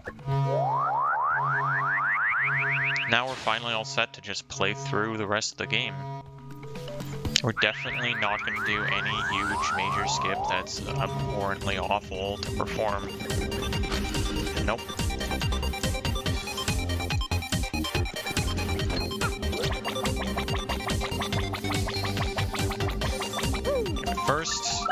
First things first, we gotta beat chapter 7. Because we have the elevator key from earlier, we can just put it into the elevator. That puts our sequence back into chapter 7. We're all set to go. I'm gonna like double check my inventory, make sure I'm not stupid. Alright, because I need to have a full inventory here. You like Boob Ghost? Yeah. So here we do a little trick. We just get on Yoshi and then get off so that we can get back to the fast tile speed. And that was stupid. I don't know why that happened. But I'm gonna say it was a skill issue because that could only have happened by me controlling it that way.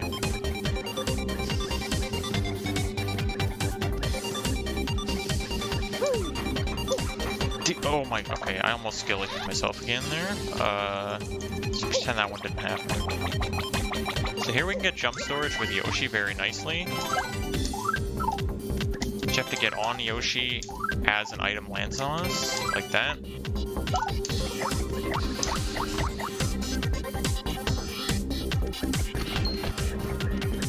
And we're gonna use this jump storage to skip part of the factory room. Which normally requires you to use Bobbery and Vivian. But we're going to just do a super jump to skip that. Have to be really careful putting in the card keys to not accidentally jump.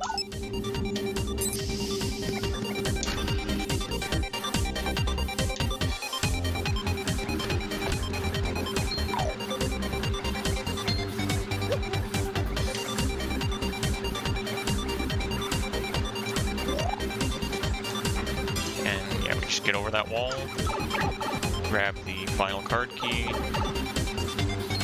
we're all set. This Xenon PhD here can be really annoying. If he's right up against that wall, then he can throw his beakers through it at you. Doesn't happen very often, but when it does, it's extremely annoying.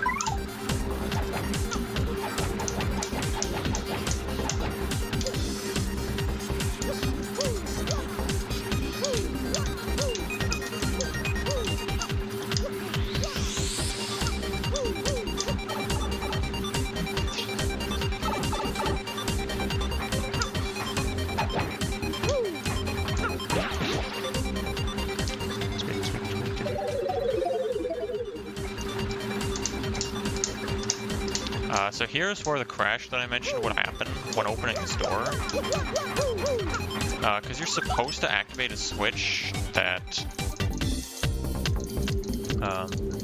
turns on the conveyor belt, and that makes a sound play from the conveyor belt running. When you leave this room, it unloads that sound, but if you never start it, then it just kind of tries to touch random memory, and that can sometimes crash the game. But by going into the shop, like before the piano parlor there, it makes it so that it never crashes.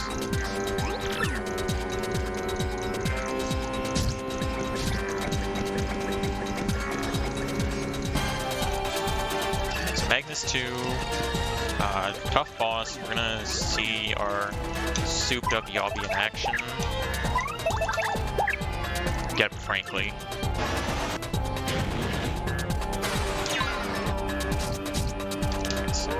Items, double dip, point swap.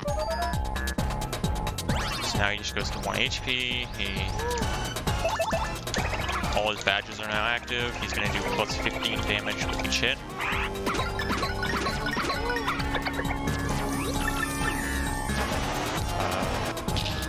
Yeah.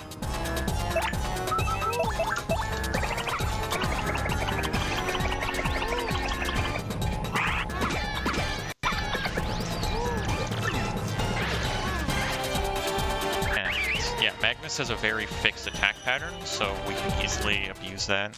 It's very, very nice that he does, because it makes routing like any percent, and the all crystal stars and the other like really low level runs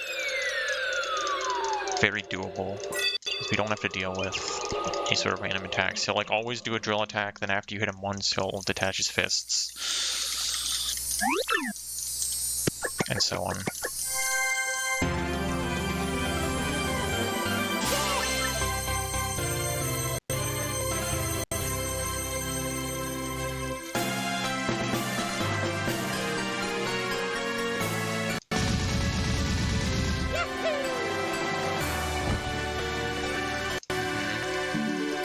Yeah, any donations would help. It's a good cause.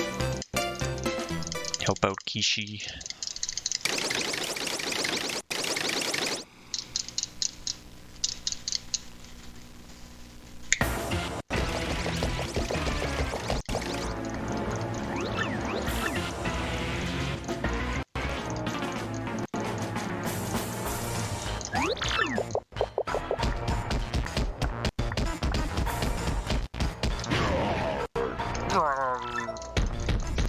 A little swag you can do there. Alright, so now we'll be Chapter 7. We're able to get into Chapter 8. It's after the Bowser intermission. And there's no Peach intermission because Peach is kidnapped by Grotus at this point. We don't know where she is. But there is like a pseudo intermission, and then we have to go talk to Tech before we can leave the fortress.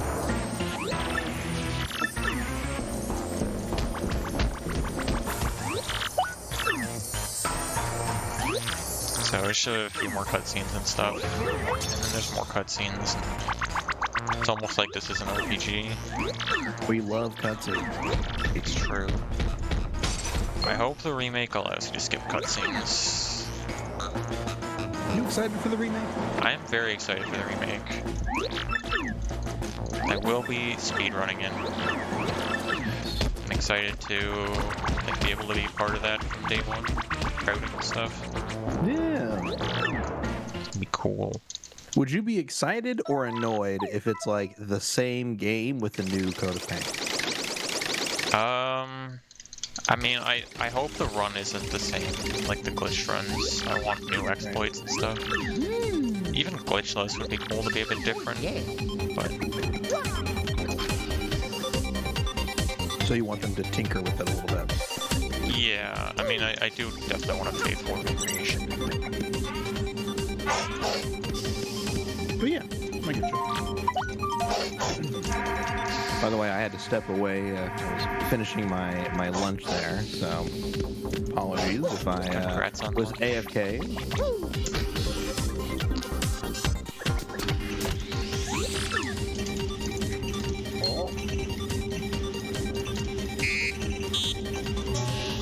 But yeah, I'd like to remind everybody that this is Kishithon. Kishi puts it in the chat there. But yeah, we're raising a little bit of money to help out a friend in need.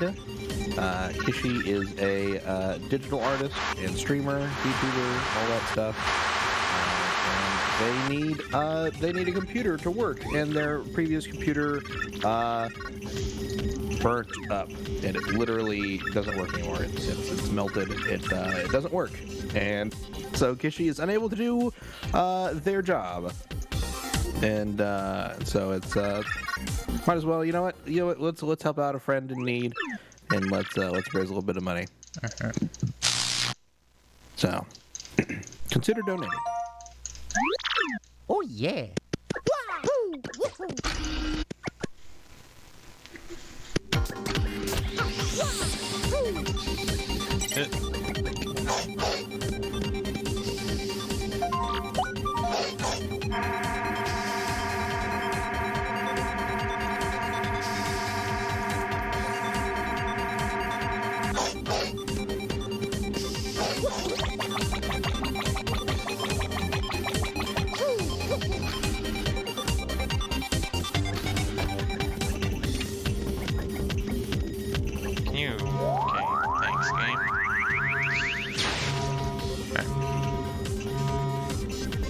A little bit more to go before we get into Palace.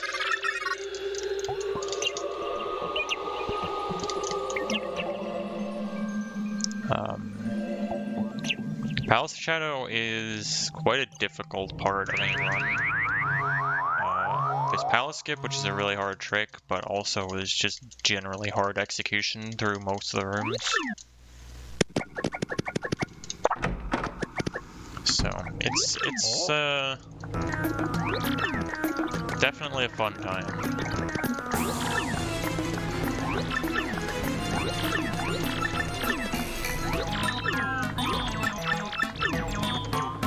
Can I say, I have thought about learning TTYD speedruns in the past. Palace Skip feels really hard, or looks really hard. Yeah. It seems that way. You know? It is not that bad on the Japanese version, I think.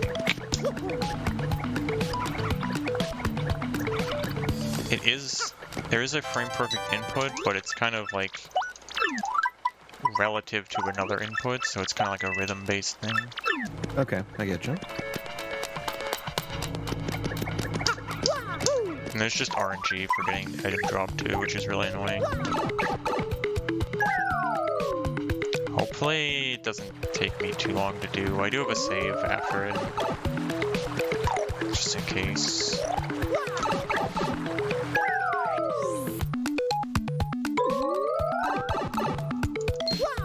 Yeah, I like what Kishi is saying. We're really close to 666. We could really stick it to the man on Sunday.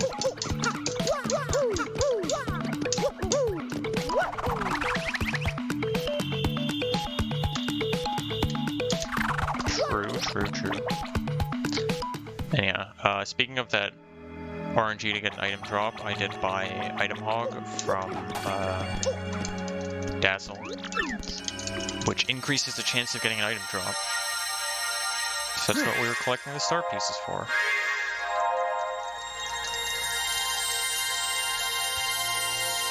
Technically speaking, it does just lose, like, probably like 20 seconds or something, but no one in their right mind would run this without that badge. I was gonna say, it sounds like 20 seconds to save a lifetime of pain. Yeah.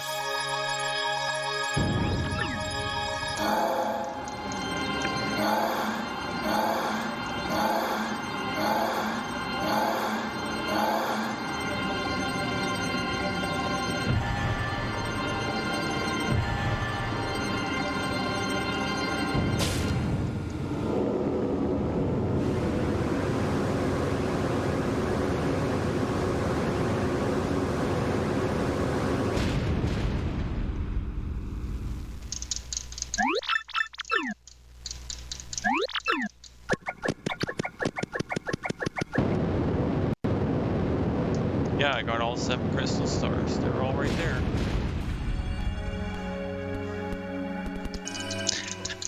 Can very plainly see.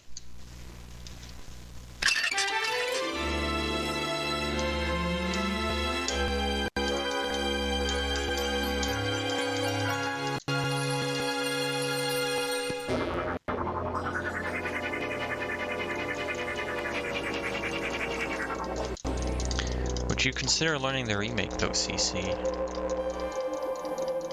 I could. Oh yeah. Based. I hope it's actually a good speedrun.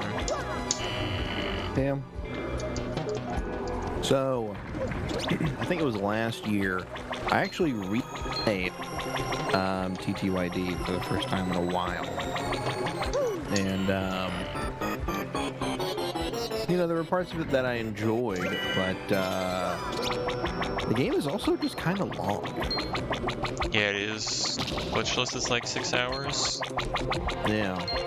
So, part of me, I was like, oh, T2ID remake. It's a shame I just replayed it. I'm really not fiending for it right now. So, I probably won't get it day one, but I'll probably end up getting it.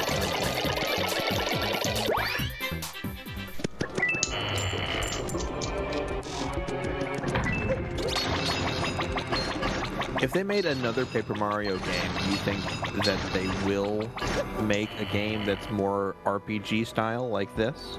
Or do you think it'll be like Origami King or whatever? I think it probably depends how well the remake sells, honestly. Yeah, that's my worry, unfortunately. That, I think you're right.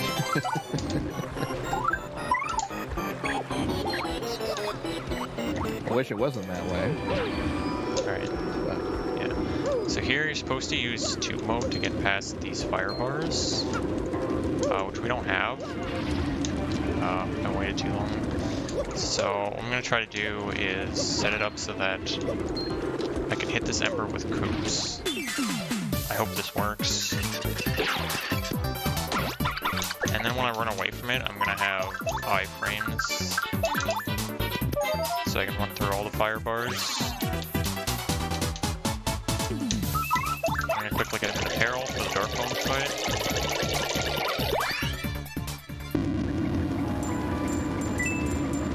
That was extremely sketchy. We living? We are living. Yeah, what are your thoughts on the new Princess Peach game? Showtime? It looks interesting. I think it's the kind of game I'd have to see before I choose to buy it. That's fair. That's fair. I have been asking for a Princess Peach game for ages. You know, so I'm excited. I'm hoping that it turns out really well. Yeah, I mean, it looks cool. Girl Boss Peach. Right.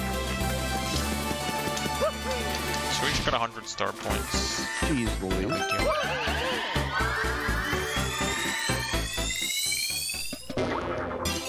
Does that count as a full heal for everybody in your party?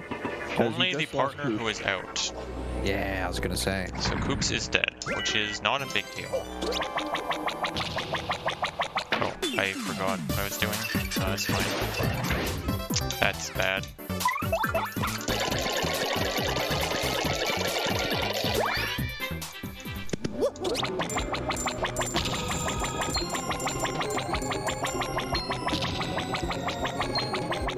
I think it's okay.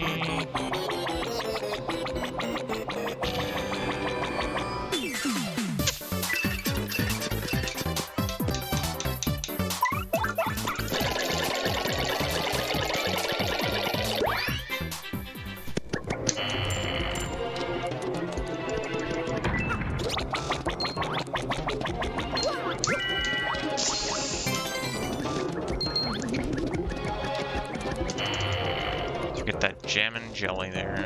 I'm just gonna double check my inventory's right. Yep. Okay. What flavor do you think jam and jelly is? It looks like honey to me. It does have like a jar. Yeah. But it probably is. Maybe it's like marmalade. I don't know. It might be. It also has like that kind of like a maroon ribbon at the top, which makes me think of like raspberry. Sort of like a darker red. True. That would be pretty nice. Well, we already have honey syrup and then maple syrup, so then I think jam and jelly is probably going to be something else. Actually, now that I think about it, you put, if you combine a mushroom and like a syrup or a jelly, doesn't it that on top? It does, yeah. Oh. And an ultra jelly is like a white cream kind of dip, right? I honestly don't remember. Wow, it's been so long, yeah. I think you have like honey and maple, and then the jam and ones are kind of a light cream color. Maybe it is like marmalade.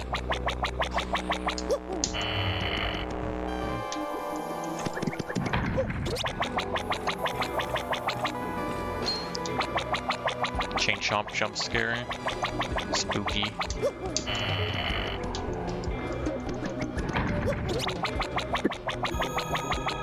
Alright, now we gotta do palace skip. This is a very complicated trick. It's gonna start with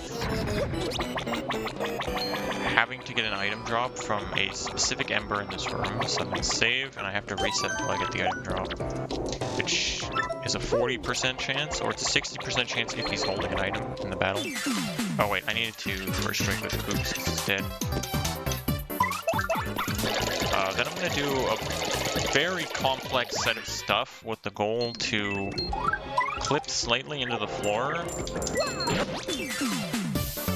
and then encounter an ember, and then I can fall into the loading zone below, which is, this is kind of the last room of the second half of the palace. Alright, there we go. Here's an item drop. This glitch is really complicated, and it ends with a frame perfect input, or it could be a 2-frame window depending, but I'm also hyped for the remake. Okay, so the first step is we're gonna get text storage.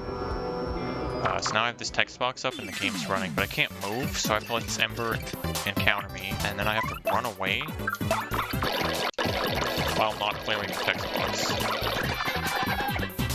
which is RNG, because you can't mash A. I'm so glad that worked.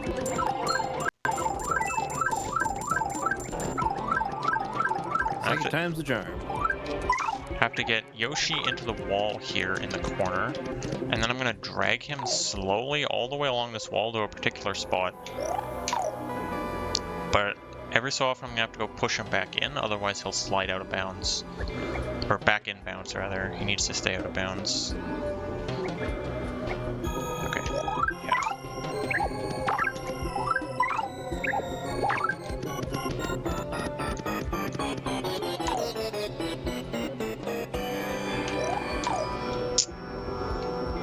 this clip can be annoying sometimes. Okay.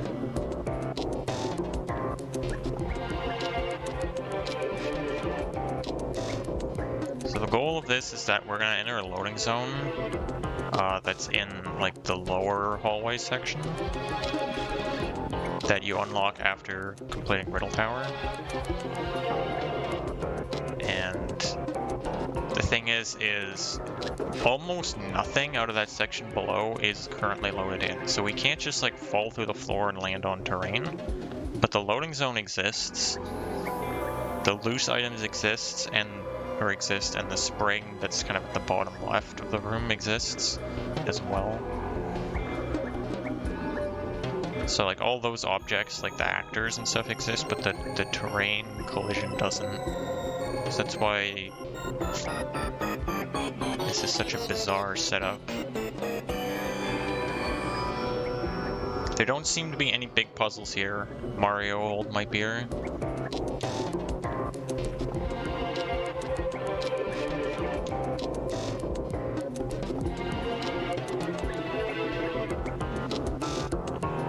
Hello, Gamer Shuli.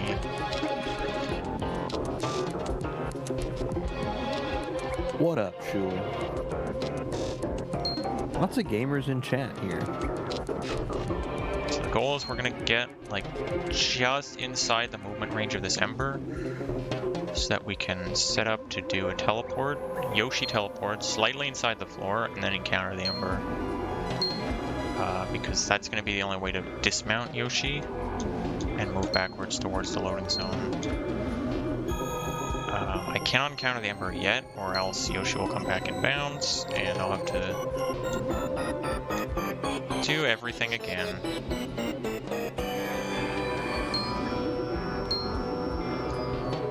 Okay.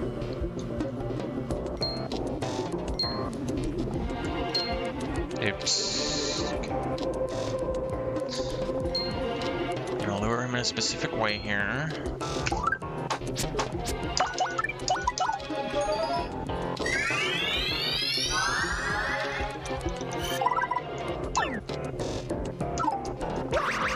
That was too early. Well, now we try again. I do have a save after this, so just like let me know if we're like approaching estimate or anything. Okay. For future reference, how much time would you have after you load the save or how long would it take to beat the game from there? Probably like 20 minutes if I don't do that epilogue. Okay. Which is in about 20 minutes, you would be at 2.5 hours.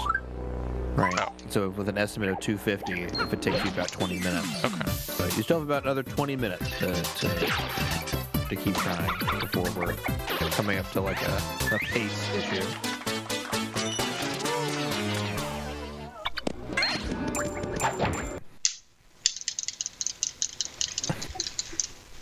Shu, you just woke up a little bit ago? Same.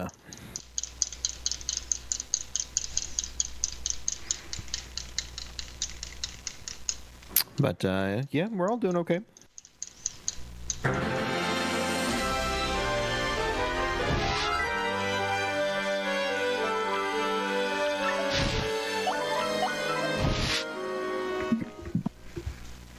Yeah, he's not supposed to be at 0, but like it's fine if he is, so we can still do this.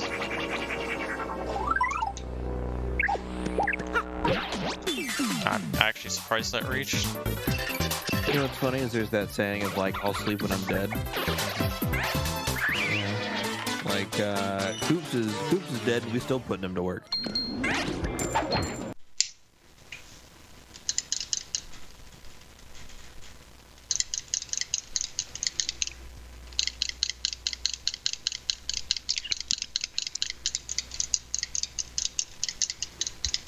Heck this, yeah.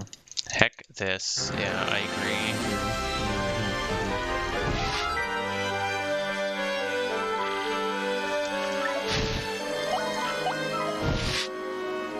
Kitty!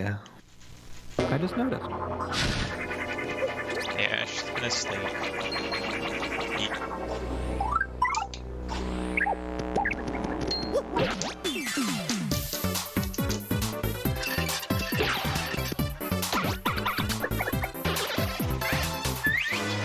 Please drop an item, man.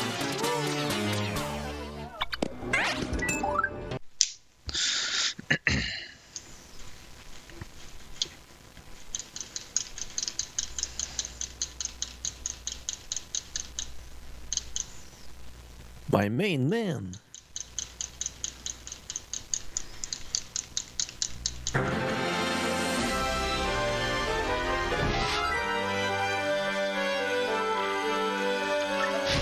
If I may, Yes. in like a PB setting, Yeah. like do you get any resets, or does it just come down to this is the one chance I get to PB? I mean, it depends what your PB is, but yeah, I mean, at some point you have to get it first try. This is the wrong ember.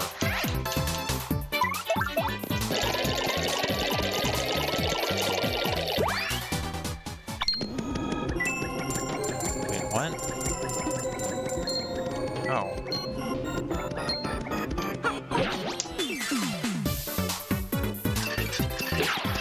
You Luigi's in the audience? Yeah, for my PB, I probably would have to get it first try unless everything else went really, really well. I see. Yo, shout-outs to all the younger brothers out there. True. I am one. Same.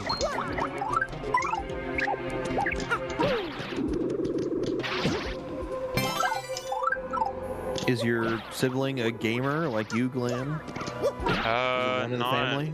Not really. He does play games, but not to the same level of degeneracy. Mm-hmm.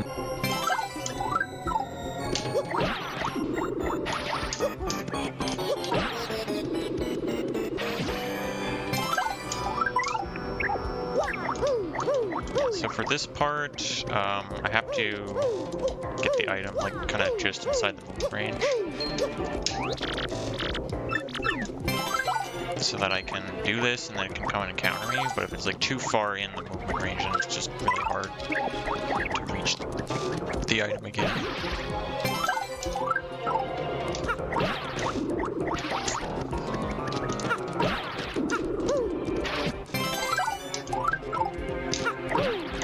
This is extremely annoying. Keeps bouncing away from you.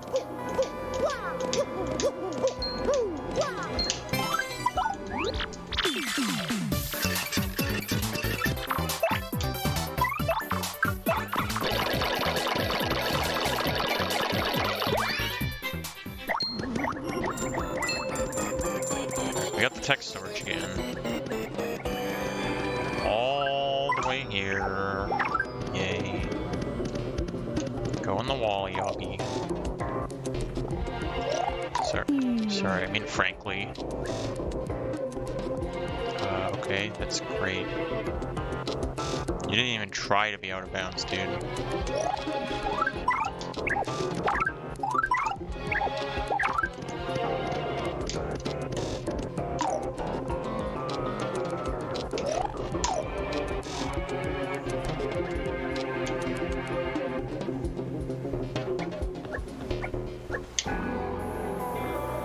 This trick is kind of awful. It's like... I will maintain it's not like as bad as it looks, but it's still kind of awful. Yeah. Dude, what are you doing, Yobby? Especially on the Japanese version, it's easier. I just don't run on that version because I don't feel like it. I have no good reason, honestly. I was about to say, it's really just as simple as I don't feel like it. Yeah. Okay, that's fair. Yeah. I mean, I'd have We to all do buy our one, things. and then, yeah. I'm very lazy. It's also like kind of annoying because like the Japanese version doesn't run on region unlocked. It only runs on Japanese regions. Like you'd have to set your Wii specifically to that, and then you'd have to change it to play anything else, which would be really annoying. Oh, I see. That is.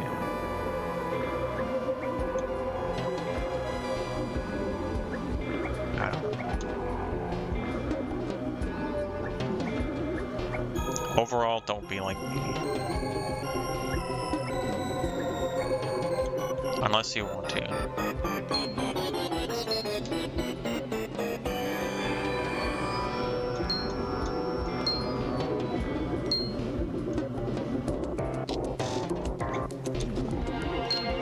I think that's good enough, but I want to push him like one more time just to be safe. Oh god, that was scary. Just got him out from the wall.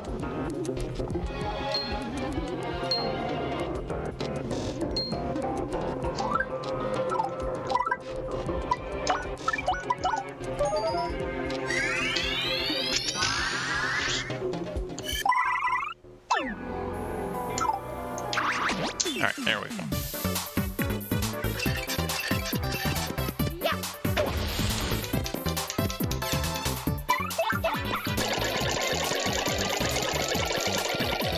Nice.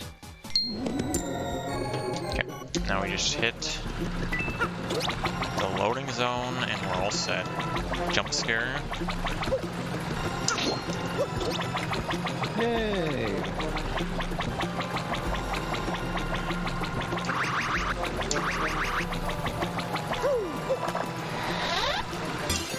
Alright, getting that key sets the sequence. So now we can just leave and it's all loaded back in. Easy peasy.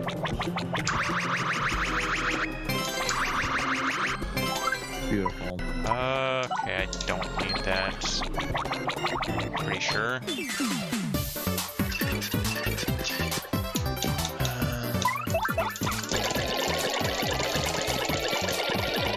Mario's HP is very low and it worries me.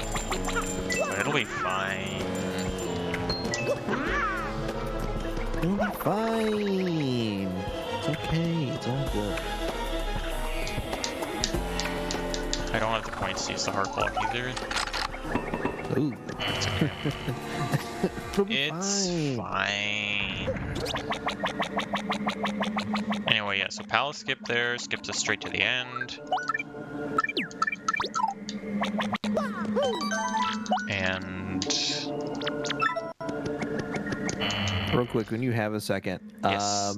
would you mind dragging the game audio slider on your OBS down like 10%? oh, again? Okay. Yeah, it's okay, but I think it'd be a little better. Yeah, fine. But yeah, palace skip skips a lot of stuff. Normally to get through Riddle Tower you need Flurry, you need Bobbery. You need the Ultra Boots to get through the second part of the palace, so for that you would need Vivian and Tube Mode to get Ultra Boots, so it just skips a whole lot of stuff.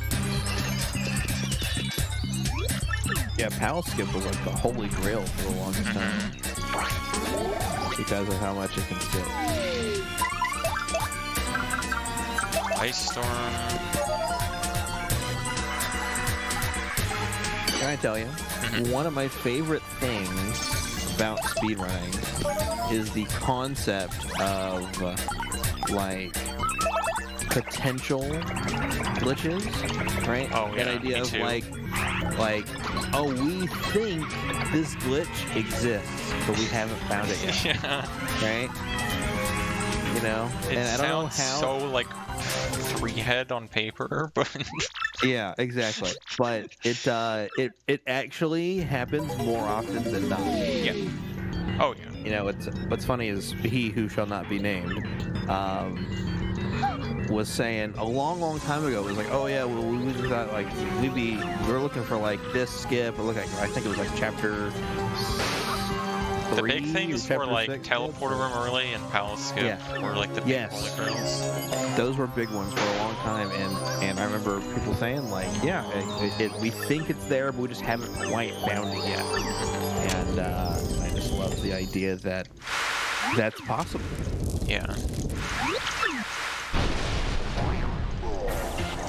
And palace skip like was only known about at first because people would use like levitate cheat, and they found like you could just levitate over the board and hit the loading zone. So I'm like, well, there's got to be a way that we can just like clip here, right? Yeah.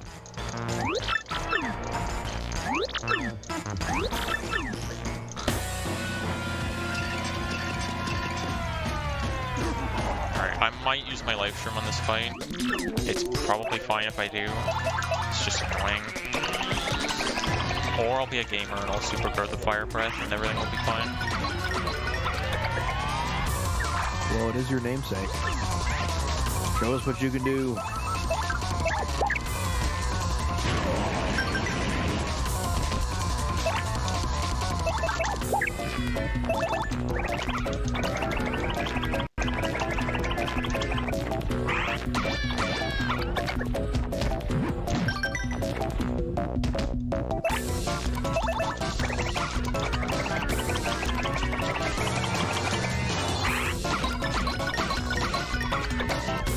Alright, easiest fight ever. Shout out to Cammy, by the way. Yeah. Great character. Yeah, she put up a good fight.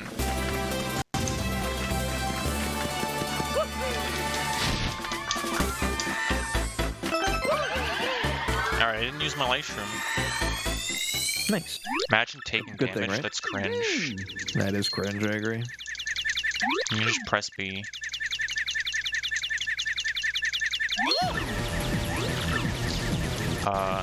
Fun fact, you can only super guard the fire breath on the US version. You cannot do it on Japanese. Well, you can do it on PAL as well, just not Japanese. PAL and US are basically the same. Except for the Italian version, which crashes after chapter 1. Actually, we don't need to say it's fine. It's fine. You say the Italian version crashes after chapter 1? It does. Really? Yeah. Is it not playable? You have to like save and quit, and then you can. Oh, I see. That's Nah, I don't need to save. so it's fine. silly. It's Yeah. so silly. If I remember correctly, it's like an issue where they're allocating 32 bytes for a string, and then they put in a 32 byte string, except that, like a 32 character string, except it's actually 33 bytes, because it's null terminated. Yeah. And so it just messes with some memory, and the game crashes. Something like that. That's so fun. And I bet nobody caught it during testing because nobody was trying to play through the entire game in one sitting. Yeah. I mean, you beat chapter 1, it's a good place to stop, right? Well.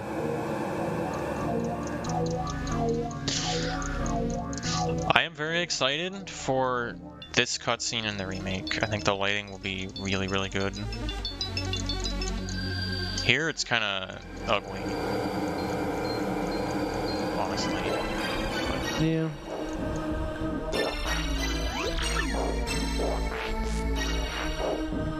It's kind of clear that they, I mentioned this whenever I was doing Sunshine. Pianta Village is not like a separate, like the day and night versions are not separate maps. It's the same map with like a dark blue filter. Okay. Huh. Right? So all of the lighting looks like it's daytime lighting, except it's blue. I've So never noticed that. In the same way, all of the shadows that are happening, it's like, this is still daytime lighting. You just put like a shadow filter over everything. Right? Yeah. Why is it still shadow? Okay. All right, if the sun's been blocked out. I mean, my favorite part of this is just that, like, the Twilight Town people are freaking out that it became dark. You're right. I used to.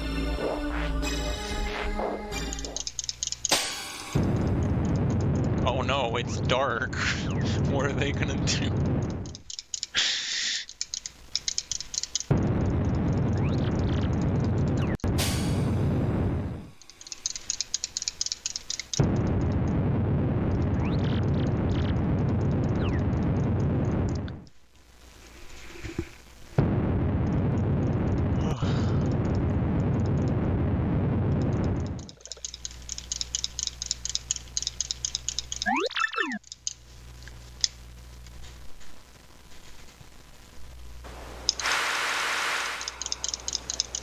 Here we see that Frankly killed Gloomtail all by himself.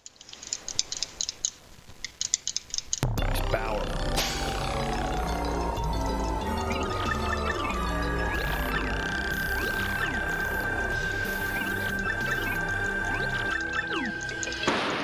Do you want another TTYD fun fact? So there's a secret room behind Gloomtail you have to use Bobbery to get into. It has like an Ultra Shroom and a Jam and Jelly in it. Ooh. But that's not the fun fact. The fun fact is that after you beat Bowser, because like you know he falls from the ceiling, Right. it actually creates a hole in that room behind Gloomtail that leads into the Queen's Chamber. Except that it is completely inaccessible after you beat Riddle Tower. So it's there, it's just you can't get Just to it. it's completely inaccessible. Interesting.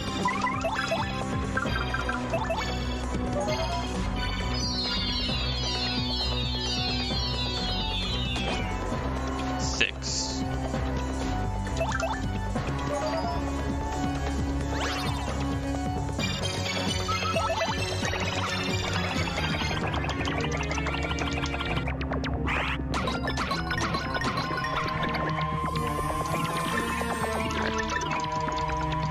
So that's Shadow Queen part 1. Now there's the true form where we have to survive. That's why we got these Ultra Shrooms. And we have to hit her 3 times, sort of.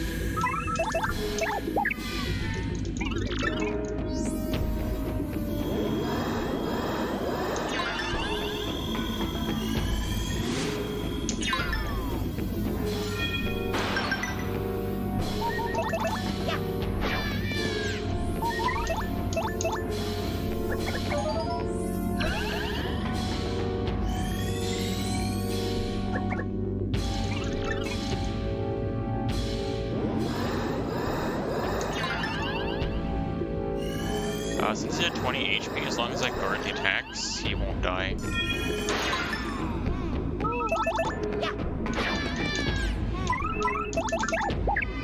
Just gotta do that really quickly so the audience doesn't kill him.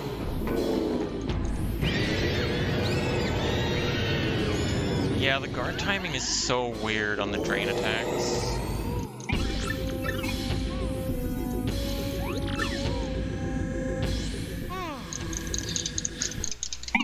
Yeah, so how that phase works is she has to get hit by like 3 sources of damage, except that like 1 turn of Mario and the partner counts as 1 source, even if they both attack her.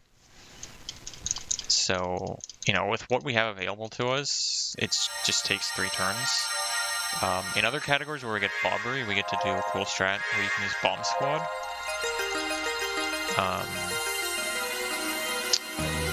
Which sets out 3 time bombs that explode later, and they each count as a separate source of damage, so you can just end that phase in 1 turn. If you get really lucky and get like a stage hazard, or sometimes you get an audience member, that can also count, which saves a turn. It's almost never happens. Yeah, you can get like a stage hazard, like a bucket or something, or occasionally you can get like a boo from the audience comes forward to try to make her invisible, and that counts as an attack. Interesting. I don't know. It almost never happens. Also, this music is hype.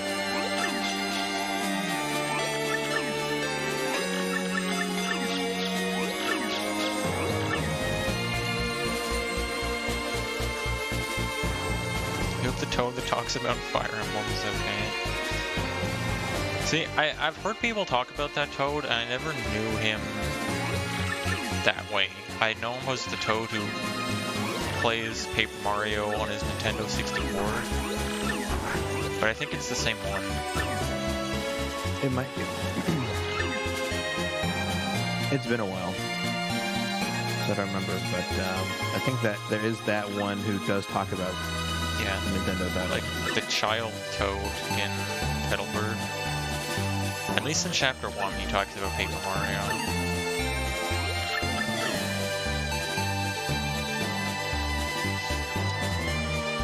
Yes, intelligent systems. Intern systems. Are we interns now? Yo, it's Four Eyes. I love Four Eyes. Such a loyal member of the crew.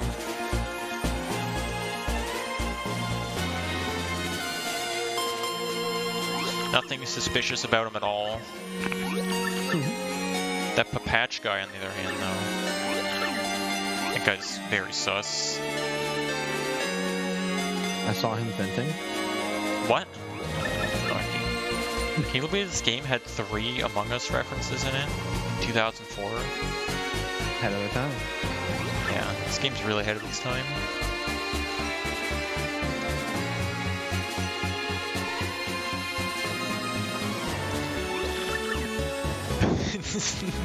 Leon gadgets. Oh no.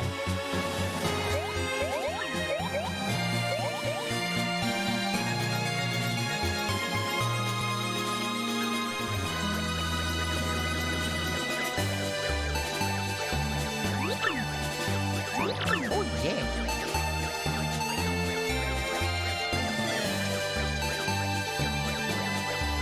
Yoshi is just dying. He's over there dying, but he's okay. Maybe the spirit bomb will power him up.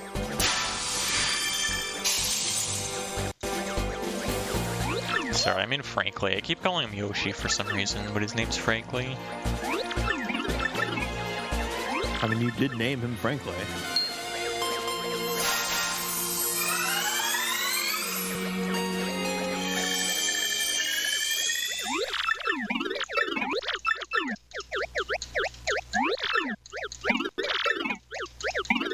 I'm not sure who in this cutscene like is supposed to be cheering for Goombella. I'm not sure. Like, is it Frankly? But Frankly's right there. Yeah. Who's she?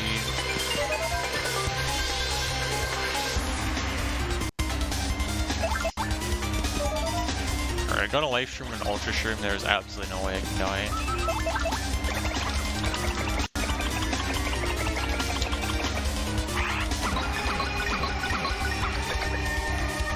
It is statistically impossible to do that. So we just do a lot of damage to her.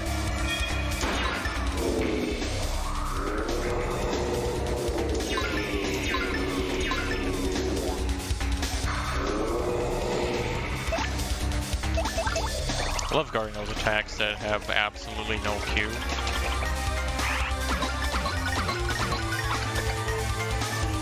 Items. I'm pretty sure she'll die to the next Yoshi attack.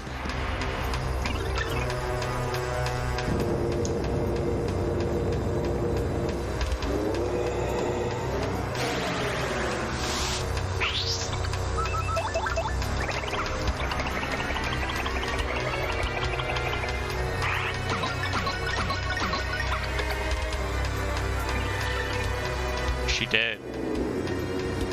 Frankly learned how to throw his voice.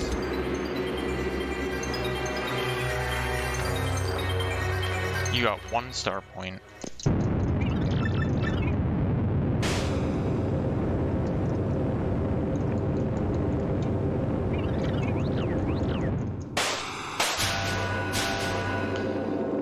Alright. Now we just have the epilogue. It's almost 7 minutes of mashing. Yeah. Yeah. Smashing. Woo! I love mashing.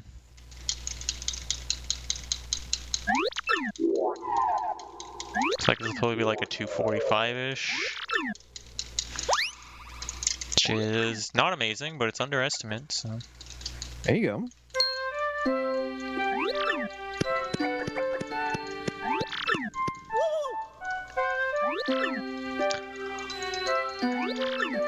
Butt bounce was too strong. Butt bounce was too strong, yeah, true.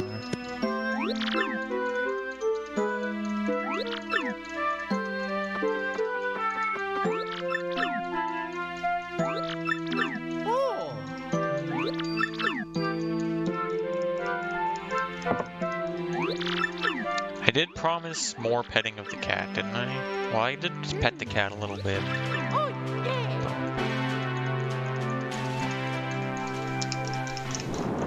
She is... Never have too many pets. She is out cold. Or not.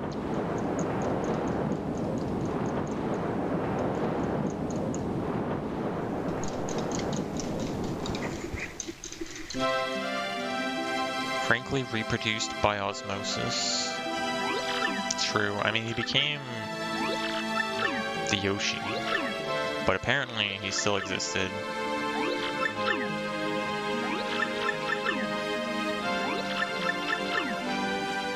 Is it like Freaky Friday where they swapped bodies? Except they were both, frankly. Sure. Alright. That's my headcanon. Wait, who are all these people? I've never seen them before.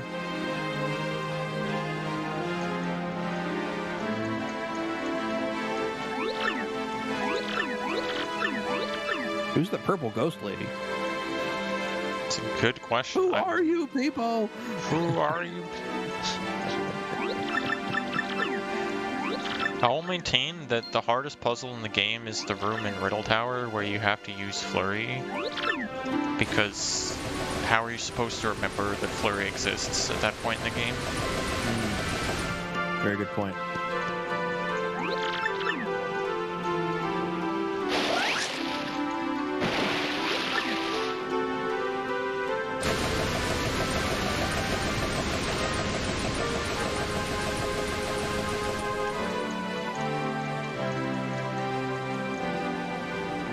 She's just not a good partner.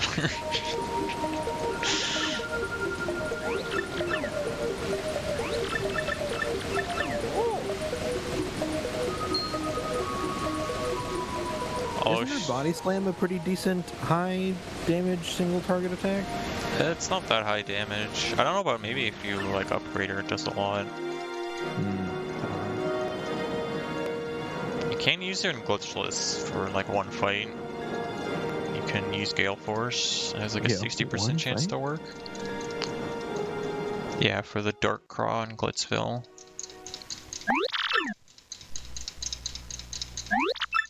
Oh yes. But I mean, it only takes like 2 turns otherwise, so it's barely even worth trying. Flurry used to be really interesting for that the super slide glitch. Yeah. I don't think that's used anywhere anymore, right? I don't see Not it in the run. really. It was used for Ultra Hammer Relay and Teleporter, but there's better setups for both now. This Ultra Hammer is early. True. Hoops got back together with his abusive girlfriend. Hooray!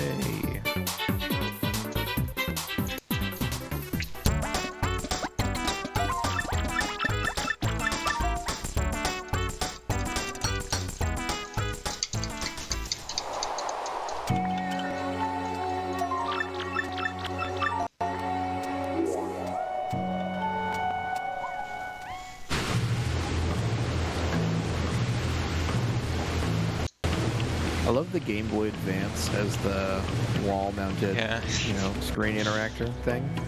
I wonder if that joke is going to land for kids that are playing Probably remake for the not. first time.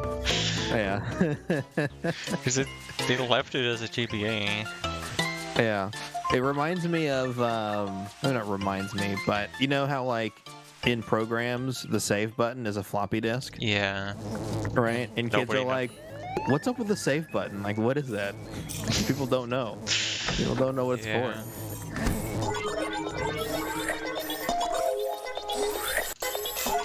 I'm like barely old enough to know what it is. Yeah. When I was in elementary school, we had a computer lab, and they were still using floppy disks like that, but they were phasing them out pretty quickly. Yeah. But I never knew the actual floppy disks. Like I Oh, knew the floppy the harder one, like the hard, Yeah. but I didn't know until like a couple of years ago the actual floppy ones existed. Yeah, I don't think those have been used in a long time. Probably not since the 80s. I was about to say, I think they got phased out a long time ago. Alright, time's coming up by the way. On this fade out. Time.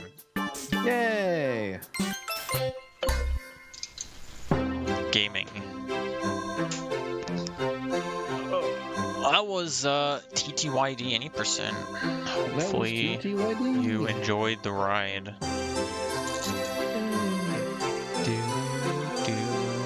You guys wanna see me pet the cat? Yes, please. Okay. If the cat's not asleep, I don't want you to wake up.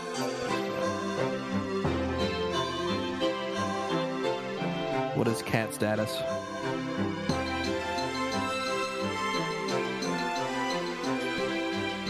I see movement.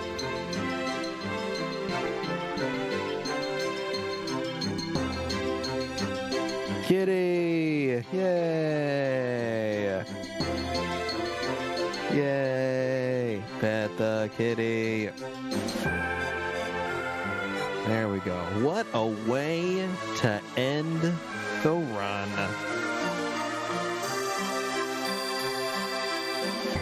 Alrighty. There was some cat content. There you go. Get on. We got cat pets. It's been a good day. What a great day to start the day and end the run. Glan, do you have any final shout out? We move on to the next thing. Pretty much, I guess just I'll shout out the TTYD community, or, you know, pretty welcoming, like to help, pretty cool people. We do glitchless races, like, almost every weekend, and, you know, as long as you have the time, it's a decent way to get into the game. So, you know, if you feel like it.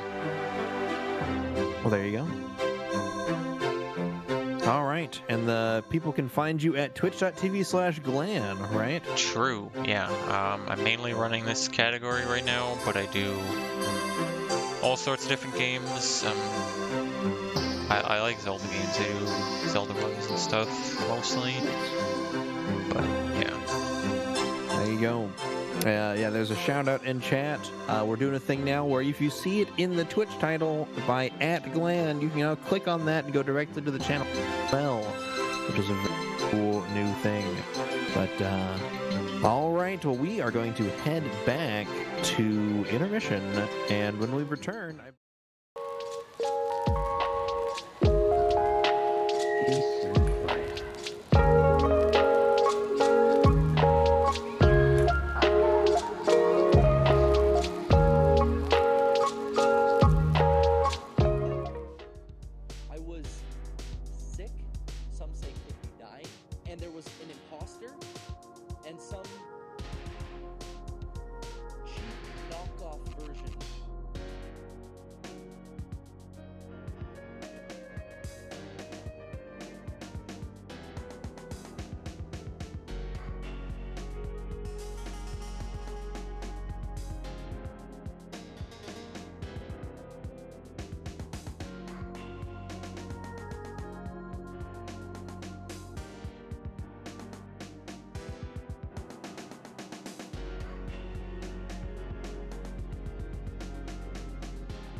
anything. If we die, don't bury me here.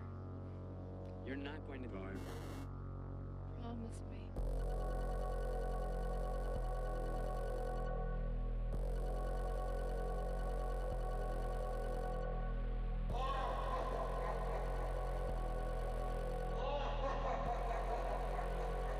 How's everybody doing today? I'm not just me, Emily P. I'm CCNeverender, and I'm taking over for just a moment.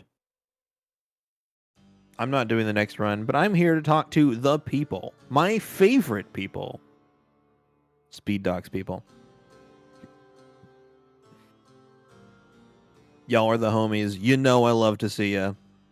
How's everybody doing?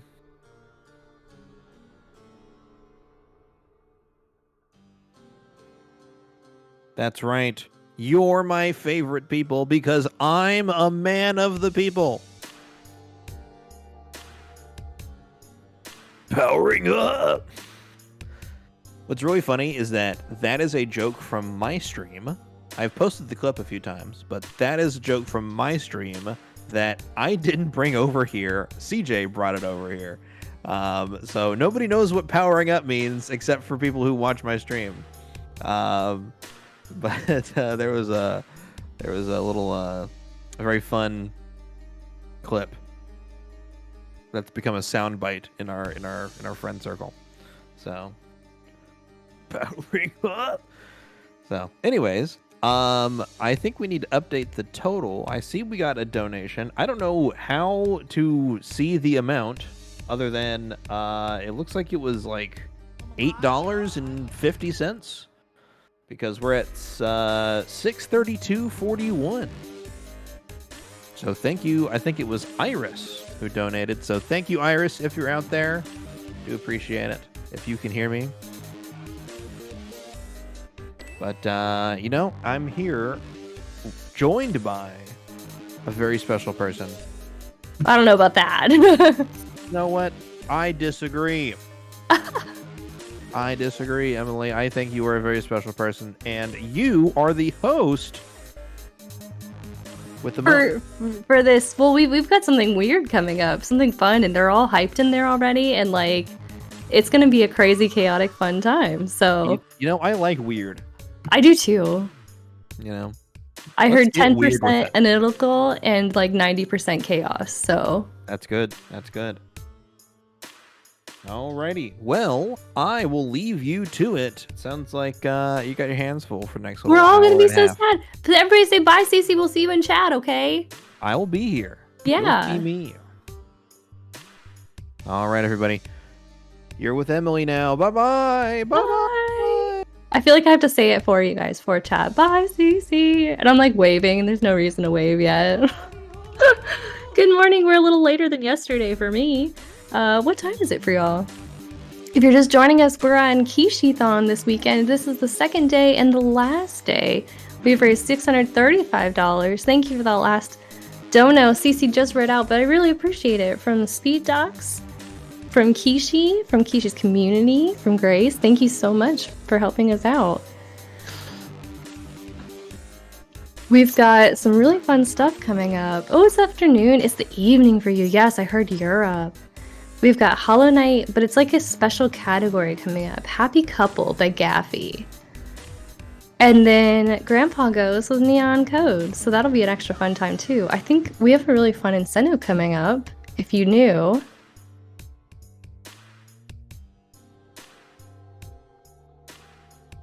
Oh, curses. It's a cool one. I don't want to read it out wrong. You get your words. Oh my goodness. It was an Iris. Thank you so much. 632. Darn it. I just saw it. I'm silly. We're doing a $5 pet Shinji. I didn't want to say his name wrong. Apparently there's some things going on with it, so we'll hear more when the runners come on. Yes, thank you for that dono link. We've got a schedule link too if you want, but please donate if you can. Thank you so much. We just got done with Estat, and we're here and we're raising money for someone who needs it, so thank you so much for being here. The price has gone down for the build. Awesome! Half the total we needed. Awesome! So what does that put us at? Are we close to... We're at almost like 30% funded, it says on Throne now.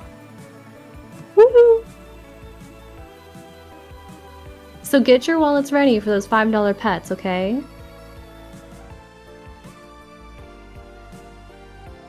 While you're getting ready, get your water, get your pets let out. Could somebody let Bailey out?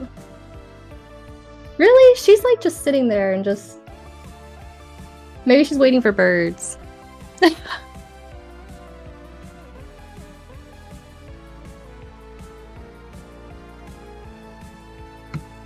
Get your blankies. Get whatever makes you comfortable. I've got the cat on my lap. We're comfy. We're ready for a Hollow Knight run.